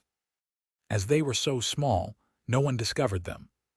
The entire encampment was filled with such tiny objects, as though it was snowing. However, there were very few people who could see them apart from Zhou Wen. All the soldiers were at a loss as danger floated around them. Zhou Wen reached out and tried grabbing them, but he realized that his palm couldn't grab them at all. They were too small, so it was useless to grab them. They were like bacteria. Despite knowing that they were there, it was very difficult to eliminate them. Tai Sui was actually able to discover them and even eat them. It's quite impressive. Zhou Wen saw that Tai Sui had already finished all the tiny objects in the tent. He was eager to head out to eat more. Zhou Wen realized that the three of them were fine because Tai Sui was here. It had eaten all the little things that had invaded their quarters, preventing them from being infected. The military had clearly realized the problem as well. Some soldiers in antibacterial suits were spewing chemicals to remove bacteria and fungus from the encampment. However, it was useless. Those things were clearly not something ordinary chemicals could deal with. Don't go out yet. I'll take a look at the entrance, Zhou Wen said to Lai Xuan and Feng Qiuyan before opening the tent door. The moment the door opened, many of those little creatures entered with the gust of wind that entered. Tai Sui immediately jumped around excitedly and devoured the little creatures that humans couldn't see. Zhou Wen used an essence energy skill, small fireball that dropped from the metalwork temple.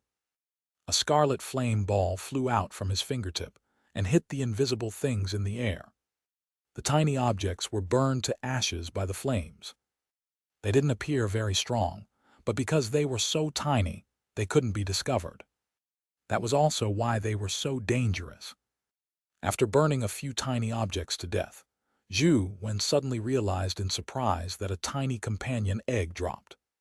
The companion egg was even smaller than the tiny objects. If not for Truth Listener's ability, Zhou Wen wouldn't have seen it at all. He took out his phone and snapped a picture of the tiny companion egg. It was immediately stored on his phone. Those little things are really dimensional creatures. After Zhou Wen saw the companion egg stats, he realized the true origins of the little creatures. Parasite Spore Mortal. Chapter 671. The weakest companion beast in history. Parasite Spore Mortal. Strength 0. Speed 1. Constitution 1. Essence Energy 1. Talent Skill Parasitizing. Companion Form None. These stats are so weak, aren't they? Zhou Wen had never seen a companion beast with such weak stats. However, although they were very weak, they had their own advantages. Even epic experts would be in great pain and trouble if they got parasitized by not being careful. Tai Sui had already rolled out and jumped around excitedly, devouring all the parasite spores it could see. Zhou Wen didn't continue killing the spores. Firstly, there were too many. Ordinary skills couldn't kill them all. Secondly, there were still many soldiers and officers in the encampment, so it wasn't appropriate for him to use large-scale skills to kill the spores. I can still remove the parasite spores outside, but how can I deal with the parasite spores that have already parasitized people? Zhou Wen pushed Truth Listener's powers to the limits, as he wanted to observe if all the spores were the same. Soon, Zhou Wen realized that most of the spores were transparent and slightly white. These were identical to the companion egg which dropped. A small portion of the parasite spores was light red in color. There were very few of them. Zhou Wen tried killing some of them, but the dimensional crystals that dropped were all at the legendary stage, and their stats were very low. It was very rare for mortal spores to drop companion eggs. Zhou Wen had killed many, but no companion eggs dropped. The mortal companion egg from before could only be attributed to luck. Zhou Wen walked behind Tai Sui. Wherever Tai Sui passed, the spores dodged it as though they were avoiding the plague. Most of them failed to dodge in time and were swallowed by Tai Sui. As he walked, Zhou Wen discovered another golden spore, but killing it was as simple as the others. A tiny fireball killed the golden spore. There were extremely few golden spores. Among the countless spores, it was probably a 1 in a billion existence. Zhou Wen found a few, and after killing them, a companion egg dropped. Golden parasite spore, epic. Life providence, microbe. Life soul, parasitizing spirit. Strength, 18. Speed, 20. Constitution, 17. Essence energy, 20. Talent skill, parasitizing. Companion form, none. This epic companion beast has also broken the record for the lower limits of an epic companion beast. I originally imagined that the weakest one would be the baby tiger, but I never expected there to be an epic companion beast weaker than it.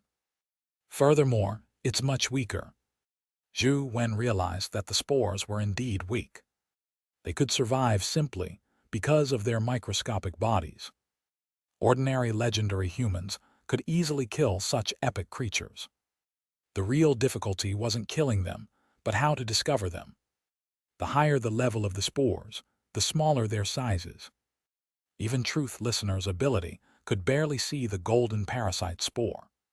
Suddenly, Zhou Wen discovered a tiny purple dot floating around. It appeared and disappeared at times. Even with Truth Listener's ability, it nearly failed to detect its existence. It was just too small. Could it be a mythical spore? Zhou Wen's heart stirred as he hurriedly got Tai Sui to roll over. Even the mythical spore was afraid of the mortal Tai Sui. Just as it was about to run, it was burned by Zhou Wen's fireball. However, this time, the purple spore wasn't burned to death. It continued floating far away. Zhou Wen pulled out the golden overlord sword and slashed with a powerful sword beam. Although it was very small, the sword beam's area was large enough, so it still managed to strike the tiny creature. To Zhou Wen's surprise, the golden sword aura failed to kill it. This spore is interesting. Zhou Wen used a few more skills and realized that he couldn't kill the purple spore. At that moment, Tai Sui had already rolled over. It leaped up and pounced at the purple spore. The purple spore that couldn't even be killed by weapons trembled as though it had encountered a nemesis. It was sucked up by Tai Sui. Seeing that the purple spore had been sucked into Tai Sui's body, Zhou Wen couldn't help but sigh. It's true that one object bests another. For a mortal stage Tai Sui to be able to restrain a mythical spore, this guy is quite useful. In the future, with Tai Sui by my side, I won't be afraid of being ambushed by microbial companion beasts and dimensional creatures. I say, Tai Sui, don't just focus on eating. Did it leave behind any companion eggs or dimensional crystals? Zhou Wen didn't hold much hope as he asked casually. To his surprise, Tai Sui really understood him. It reluctantly spat out a microscopic purple object. Even with Truth Listener's ability, he nearly missed it. After falling to the ground, he searched for quite a while before finding the tiny point. He hurriedly pulled out his phone and took a picture of the purple point. Primordial spore, mythical. Life providence, eternal immortality. Life soul, parasitizing spirit. Wheel of destiny, soul parasitizing. Strength, 41. Speed, 41. Constitution, 41. Essence energy, 41. Talent skill, parasitizing. Companion form, none. Without a doubt, this was the weakest mythical companion beast that Zhou Wen had ever seen.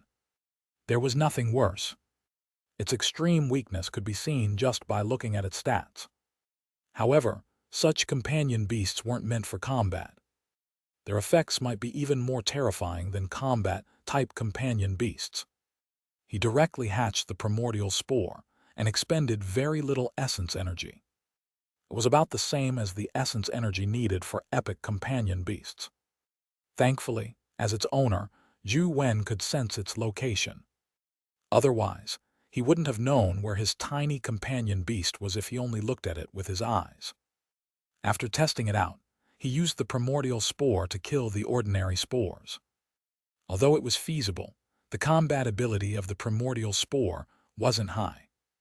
It wasn't killing as fast as Zhou Wen's fireballs, much less competing with Tai Sui's devouring. Tai Sui jumped around in the encampment and swallowed countless spores. Its body clearly became bigger, and the spores in the encampment decreased significantly.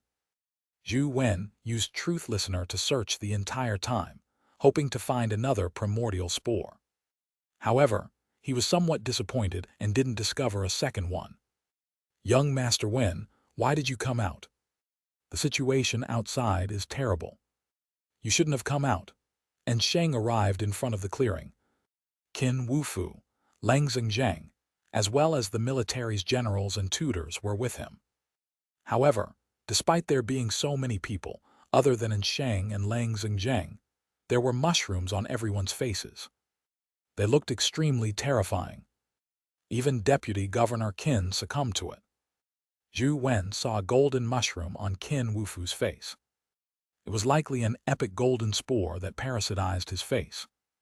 Although Sheng's body was covered in spores, the spores didn't drill into his body for some reason. Lang Zheng didn't have any spores on him. His body seemed to be protected by an invisible force, preventing the spores from approaching him. It's not difficult to remove the spores in the encampment, but the spores that have already parasitized people require another solution. Lang Zheng looked at the mushrooms in the encampment and summoned his demonic organ throne. Chapter 672, Tai Sui's Evolution. Lang Zheng played the demonic organ throne with his long, slender fingers, immediately producing magical music. It was grand and solemn, imbued with a holy feeling that other musical instruments didn't possess. Invisible ripples spread out across the encampment. Zhou Wen was surprised to discover that with the music, the invisible spores were gathering in front of the demonic organ throne like soldiers that had received an order. The spores were originally barely visible, but due to their numbers, one could gradually see a faint white mist as more and more spores gathered. The fog became thicker and thicker, and soon, people could see it more clearly. Originally, Tai Sui couldn't eat many spores despite bouncing around. Now that the spores had gathered in a region, it became excited. It bounced amidst the white mist formed by the spores. As it consumed a large number of spores, it also grew in size. The organ music continued as large amounts of spores gathered in a spot. They gradually turned corporeal, like snowflakes. Finally, the snowflakes gathered together and turned into a white ball that resembled cotton candy. Tai Sui bounced over and swallowed the cotton candy like spores in no time. No one knew how many spores it had eaten, as the number was already impossible to estimate. When Zhou Wen vaguely felt that Tai Sui was about to evolve, he hurriedly summoned it back. Lang Zheng didn't stop Tai Sui from devouring the spores. He only glanced at Zhou Wen before saying to Sheng, "The mushrooms in the encampment must be burned. They can't be left behind at all to ensure that there are no latent dangers." "Yes, I'll do it now." And Sheng received the order and led his men to clear the mushrooms in the encampment. "Chancellor, the mushrooms in the encampment are easy to deal with. What should we do with the ones on the soldiers?" Qin Wufu asked worriedly. Lang Zheng said, "If these spores hadn't parasitized a body, it wouldn't be difficult to remove them. However, once they carried out the parasitization, they became a part of the body. It's like the flesh and blood of the body. Even if one slices off the flesh, the self-healing ability of the body will regrow it. It's very difficult to remove it at the root." Qin Wufu and company revealed looks of worry when they heard that. "You, come with me," Lang Zheng suddenly said to Zhou Wen before he left. "It can't be right. Don't tell me Chancellor Lang is such a petty person. Is he going to settle scores for letting Tai Sui eat the spores?" Zhou Wen followed Lang Zhengjing to his office in a somewhat depressed manner. "Take a seat." Lang Zhengjing's office was different from the offices of ordinary chancellors. Instead of calling it an office, it was more like a tea room. "Chancellor Lang, it's my fault for letting my companion beast eat the spores without your permission." Zhou Wen first admitted his mistake to prevent Lang Zhengjing from lecturing him. Lang Zhengjing didn't mention this matter. He sat at the tea table and said as he brewed tea, "Do you hate me for snatching the companion egg?" Zhou Wen shook his head and said, "That was originally your prey. It's only right for you to take the companion egg." "Why would I have such thoughts?" Zhou Wen really meant it. It was Lang Zhengjing who had attacked the thousand-handed, bull-headed creature first. He was trying to scoop up the benefits, but ended up being taken advantage of by Lang Zhengjing. There was nothing to be said. He could only blame himself for not being fast enough. Upon hearing Zhou Wen's words, Lang Zhengjing smiled and placed a cup of brewed tea in front of him. Then he continued, "Do you know the origins of that golden bull?" Zhou Wen only knew that the bull was called the Great Might Vajra bull. As for its origins, he really didn't know anything. All he could do was shake his head. The golden bull's former thousand-handed form is an imitation of Great Might Virtue Vajra. Great Might Virtue Vajra was a guardian Vajra of Tantric Buddhism. It was able to subdue evil demons, so it was known as having great might. It had the virtues of defending the good, so it was also known as having great virtue. There are also titles such as Yamantaka, Vajrabhairava, and Bull-Headed Wisdom King. Previously, Tibetans believed that the Great Might Virtue Vajra was the wrath of Bodhisattva Manjusri, so it had great might and terrifying power. Lang Zhengjing said as he put down his teacup. "Does that mean that the Golden Bull is the true body of the mighty Great Might Virtue Vajra?" Zhou Wen said in surprise. He never expected the Golden Bull to have such a huge background. However, Lang Zhengjing said with a smile, "If it was the real Great Might Virtue Vajra, it wouldn't have been so easy for you to kill it. At most, it can only be considered an embodiment." Zhou Wen thought to himself, "It's no wonder that the Golden Bull is called the Great Might Vajra Bull. So it's related to the Great Might Virtue Vajra. However, why is Principal Lang telling me this?" As though he had seen through Zhou Wen's thoughts, Lang Zhengjing took out an item from the drawer beside him and placed it on the table. It was the Great Might Vajra Bull Companion Egg. However, the Great Might Vajra Bull Companion Egg was somewhat different from before. There were thin lines drawn on it. They crisscrossed and looked like a more popular magic circle in the West District. But there were some symbols that looked like something from Tantric Buddhism that emitted strange energy fluctuations. "I've already dealt with this companion egg. Even at the epic stage, you will be able to incubate it. Do you want it?" Lang Zhengjing said with a faint smile. "Will you believe me if I say I don't, Chancellor?" Zhou Wen asked. Lang Zhengjing laughed. "Since you want it, take it." "Really?"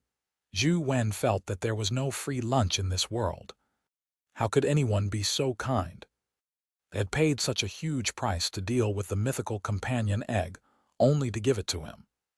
Lang Zhengjing said, "I'm afraid there's no way to resolve the problems in Dragon Gate Grotto from outside.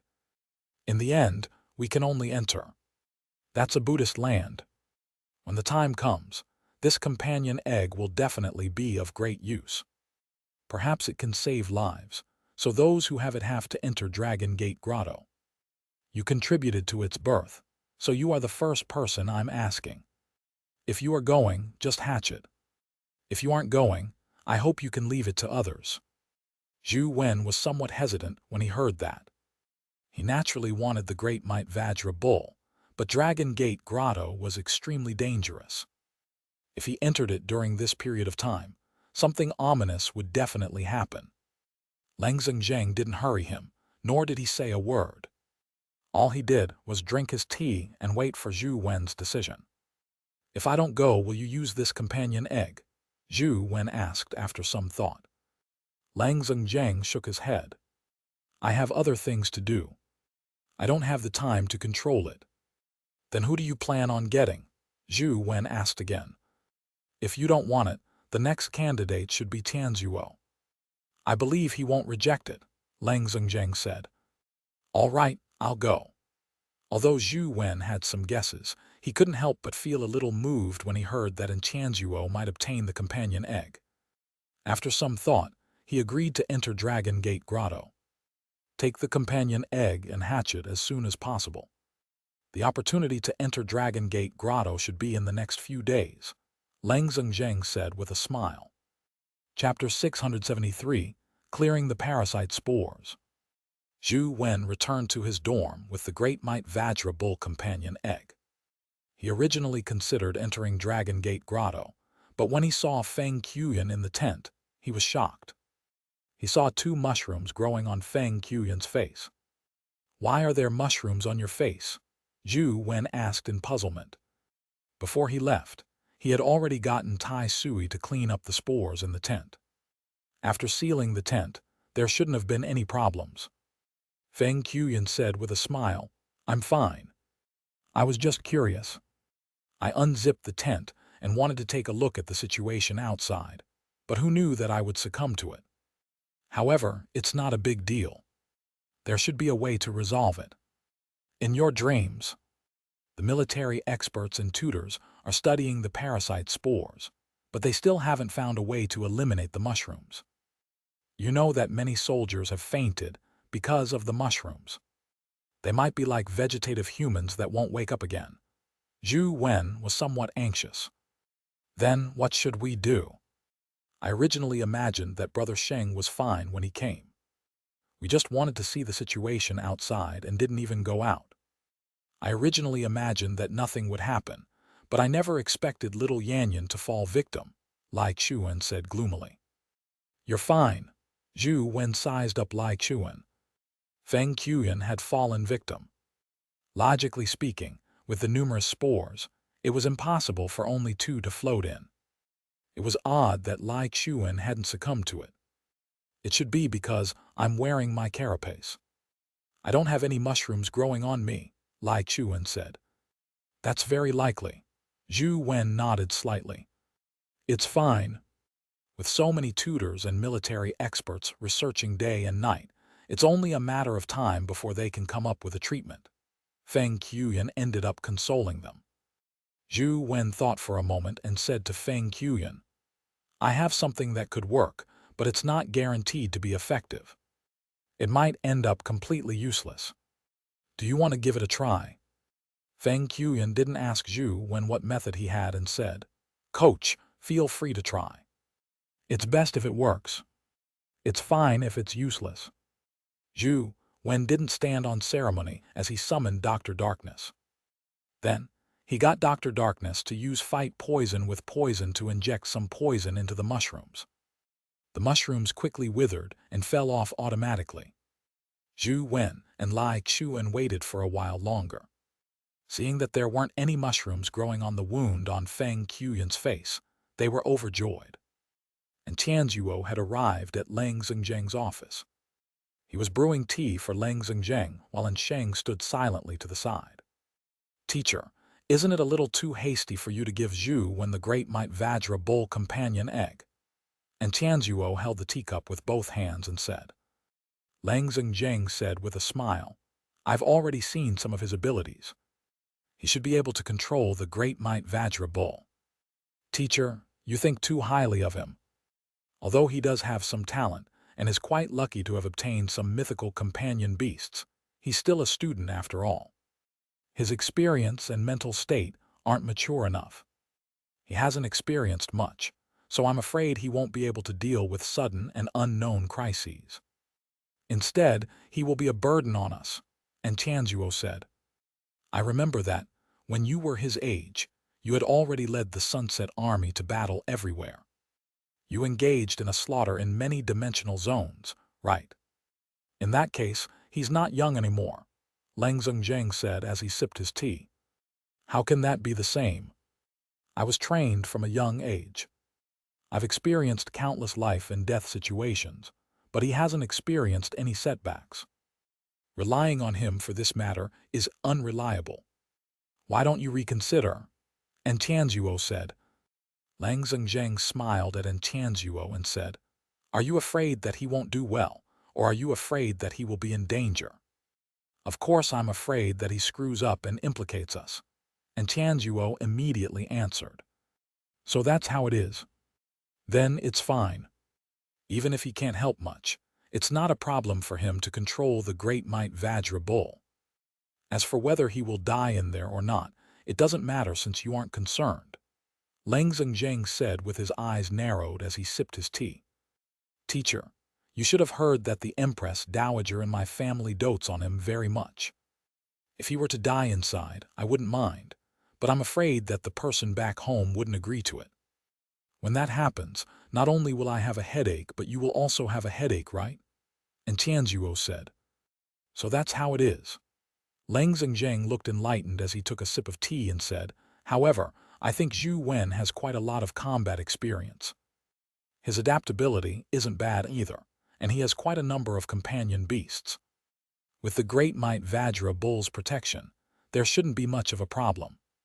And Tianzuo was about to say something when a soldier reported, Overseer, there's news from the Research Institute. The problem of the parasite spores has been resolved. And Tianzuo was overjoyed when he heard that. He got up and asked, Excellent, that's great. Which expert or tutor came up with the solution? Although the parasite spores were very weak, the effects they brought gave even Tianzuo a headache.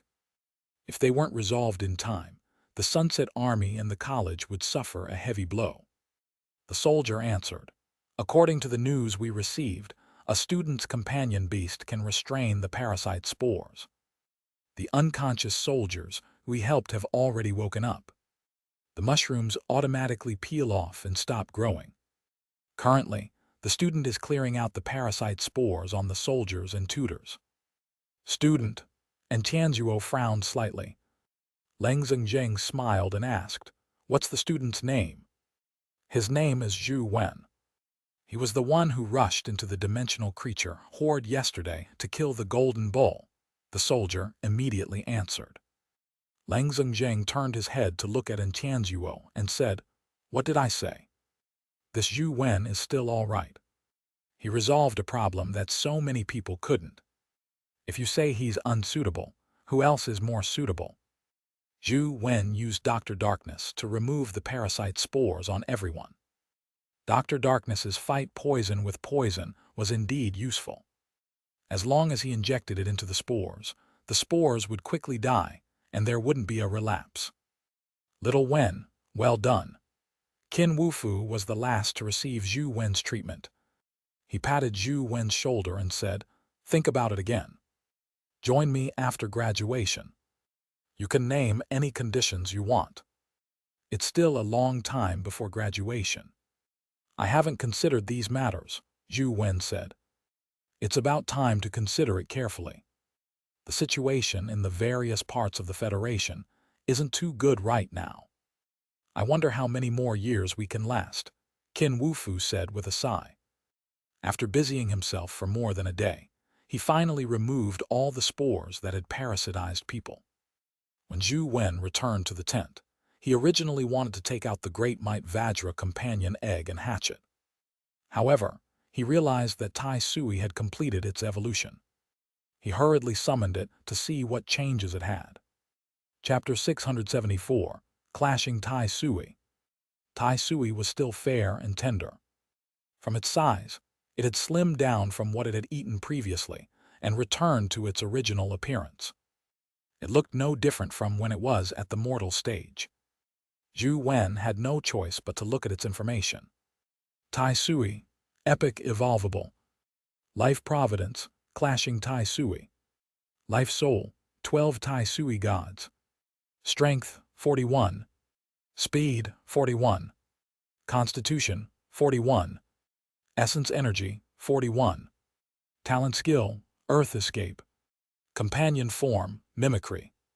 After Zhou Wen finished reading the stats, his expression turned odd.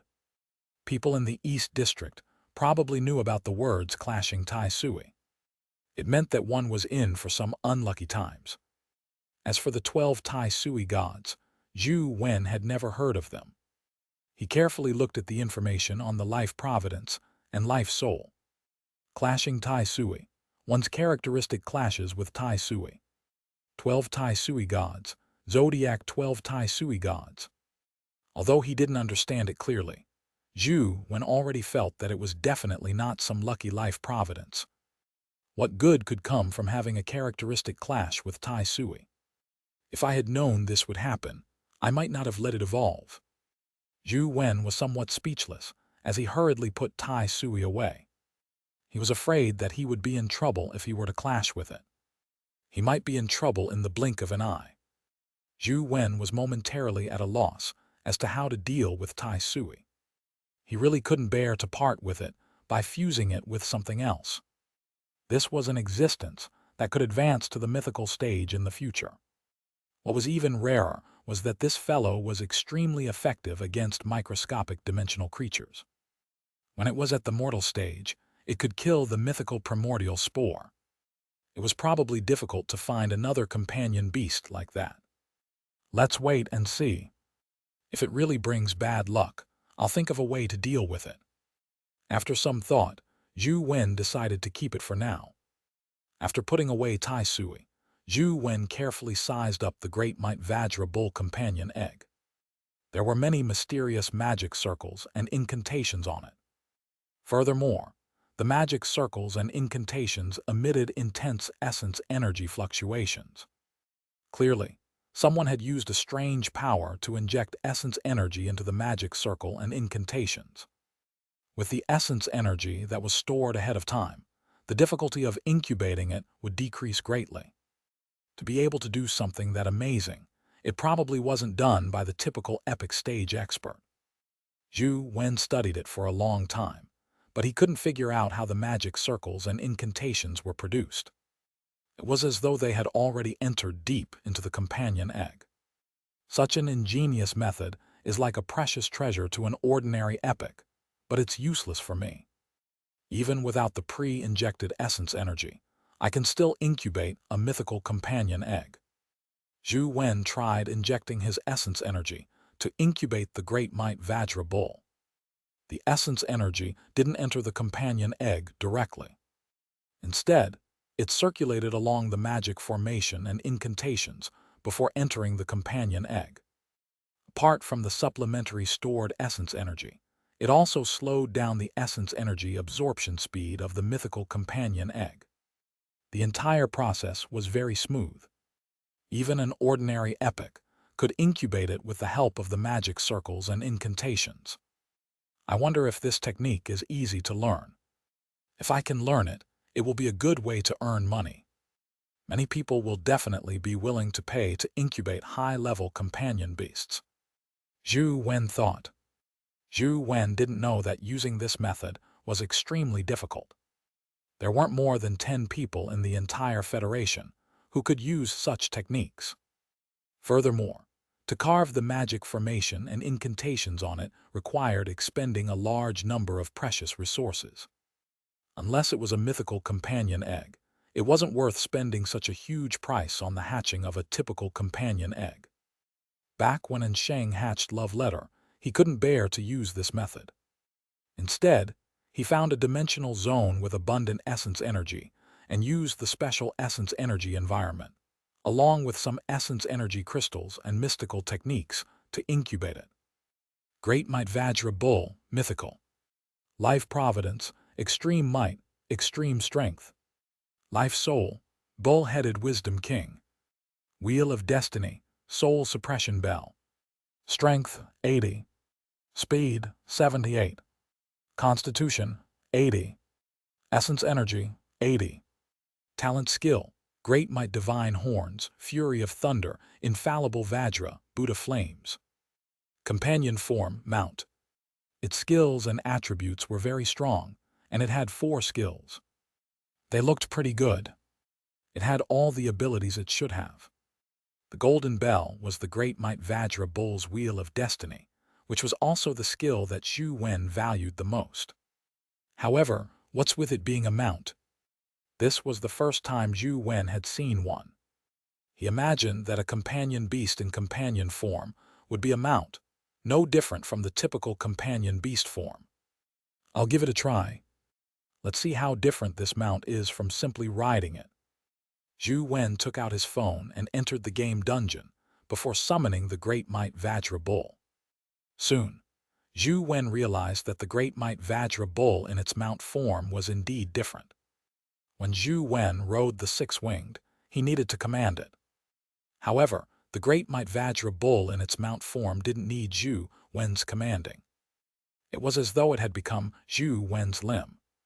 It could move according to his wishes. The only difference was that the Great Might Vajra Bull didn't grow on him. Professional mounts are indeed different. Zhou Wen finally understood what the ancients meant by human and horse as one. Now, his riding skills, human and bull as one, was pretty good. At the very least, it was much more comfortable than riding six-winged. If there was any weakness of the Great Might Vajra Bull to point out, it would be its inability to fly. It was indeed extremely powerful on the ground, but it couldn't fly or go into water. However, it doesn't matter. In any case, the skill I need the most is the Great Might Vajra Bull's soul suppression bell. The other skills are secondary. Zhou Wen took the Great Might Vajra Bull to the Xianxia temple.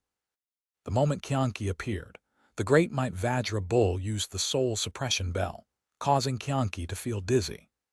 Zhou Wen's golden overlord sword cleaved down, severely injuring Xianxia with his sword. Following that, it was a one-sided slaughter. Soon, Xianxia fell under his sword. Awesome! That's what a real man is. A cowboy. Zhou Wen felt extremely delighted. Killing monsters in such a manner was much easier than charging forward on his own.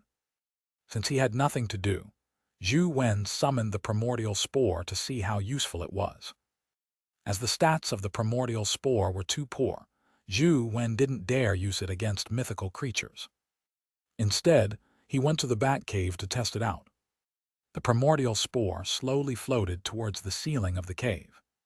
The poisonous bats hanging upside down didn't realize the impending danger. They didn't have the ability to discover a tiny existence like the primordial spore, so they had no idea that the danger was near them.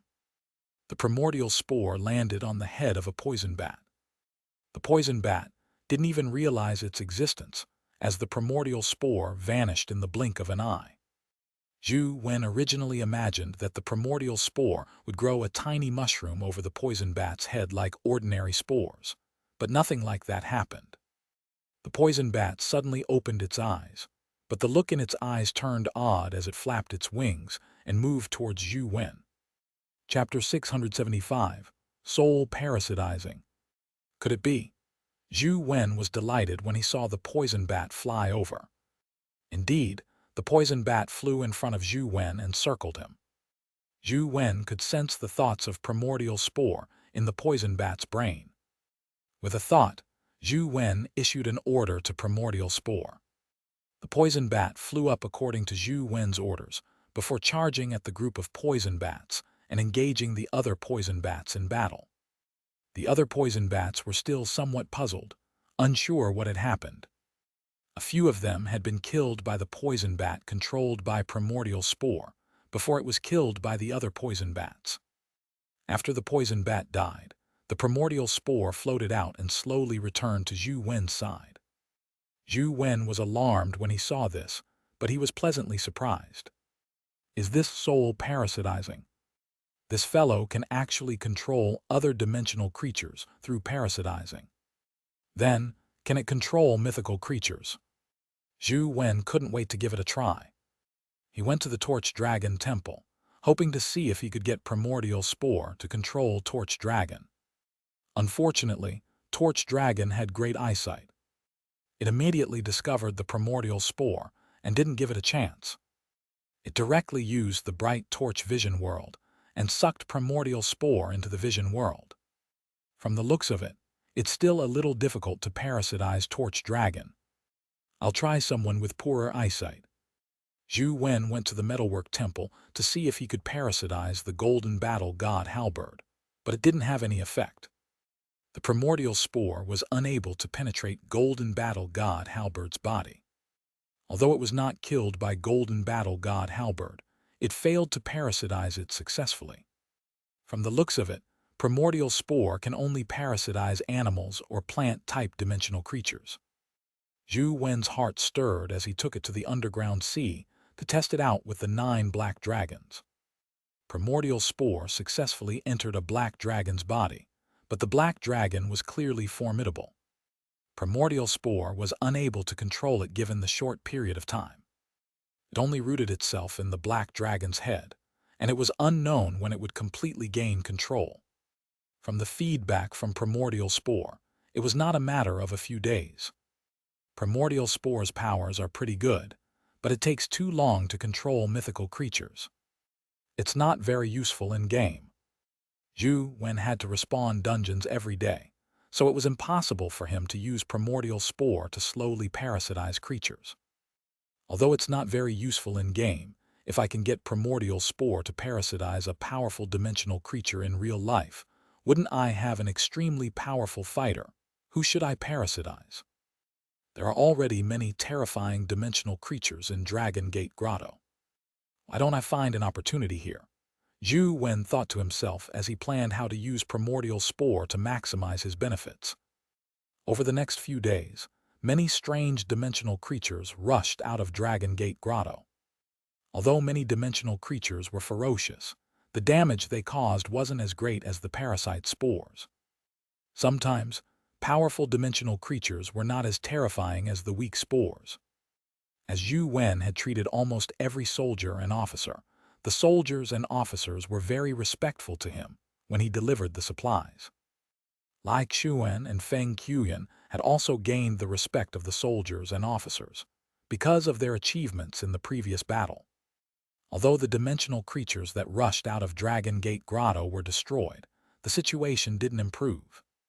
The golden robes of the skeleton in the mountain temple became even more resplendent. Even in the dark night, it illuminated the entire Dragon Gate Grotto.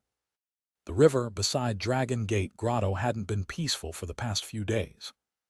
The temperature of the river was extremely high. In the beginning, it only emitted white steam, but it had begun boiling over the past 2 days. The fish and shrimps inside died and floated to the surface of the river. No one dared to fish up the shrimps. In the end, they fell apart from the river's boiling and sank. What's the origins of the monk-robed skeleton in the mountain seal? You think the anomaly in Dragon Gate Grotto is because of the monk-robed skeleton.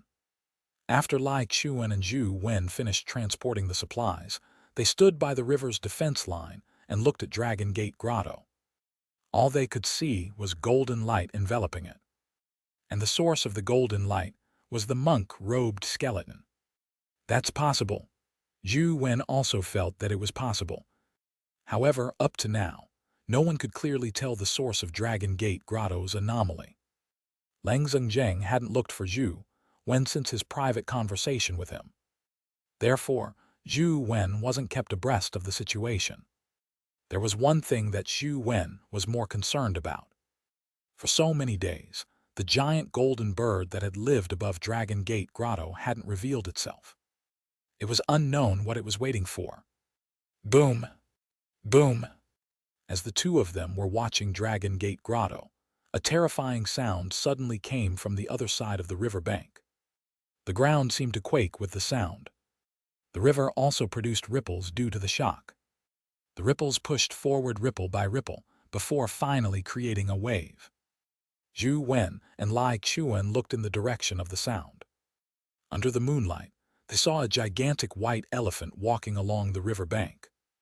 It was likely heading to Dragon Gate Grotto based on the direction it was traveling. What a huge white elephant!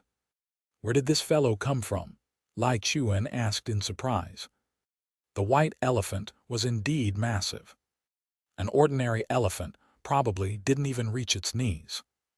Not only was its body huge, but it also emitted a strange glow as though it was bathed in holy light. Its pair of tusks were pure and white as if they were made of jade. The gigantic white elephant walked over step by step. Every step it took made a huge print in the ground, causing the ground to tremble. The houses in the encampment seemed to sway with every step. The white elephant was clearly not a dimensional creature from Dragon Gate Grotto. It walked to the opposite side of Dragon Gate Grotto and directly entered the river. It looked like it wanted to cross the river and enter Dragon Gate Grotto. The river was boiling and the temperature was extremely high. However, the white elephant didn't seem to notice it. The moment it stepped in, the river overflowed. Lang Zheng and Tianzuo, Qin Wufu, and company had already come out. They were also watching the white elephant. The soldiers guarding the front line couldn't help but heave a sigh of relief when they saw that the white elephant wasn't heading towards the encampment. The pressure the white elephant gave them was just too strong. The elephant parted the river's water, its might left one shuddering. Just as the elephant was about to reach the center of the river, a hook-like black claw suddenly reached out from the river.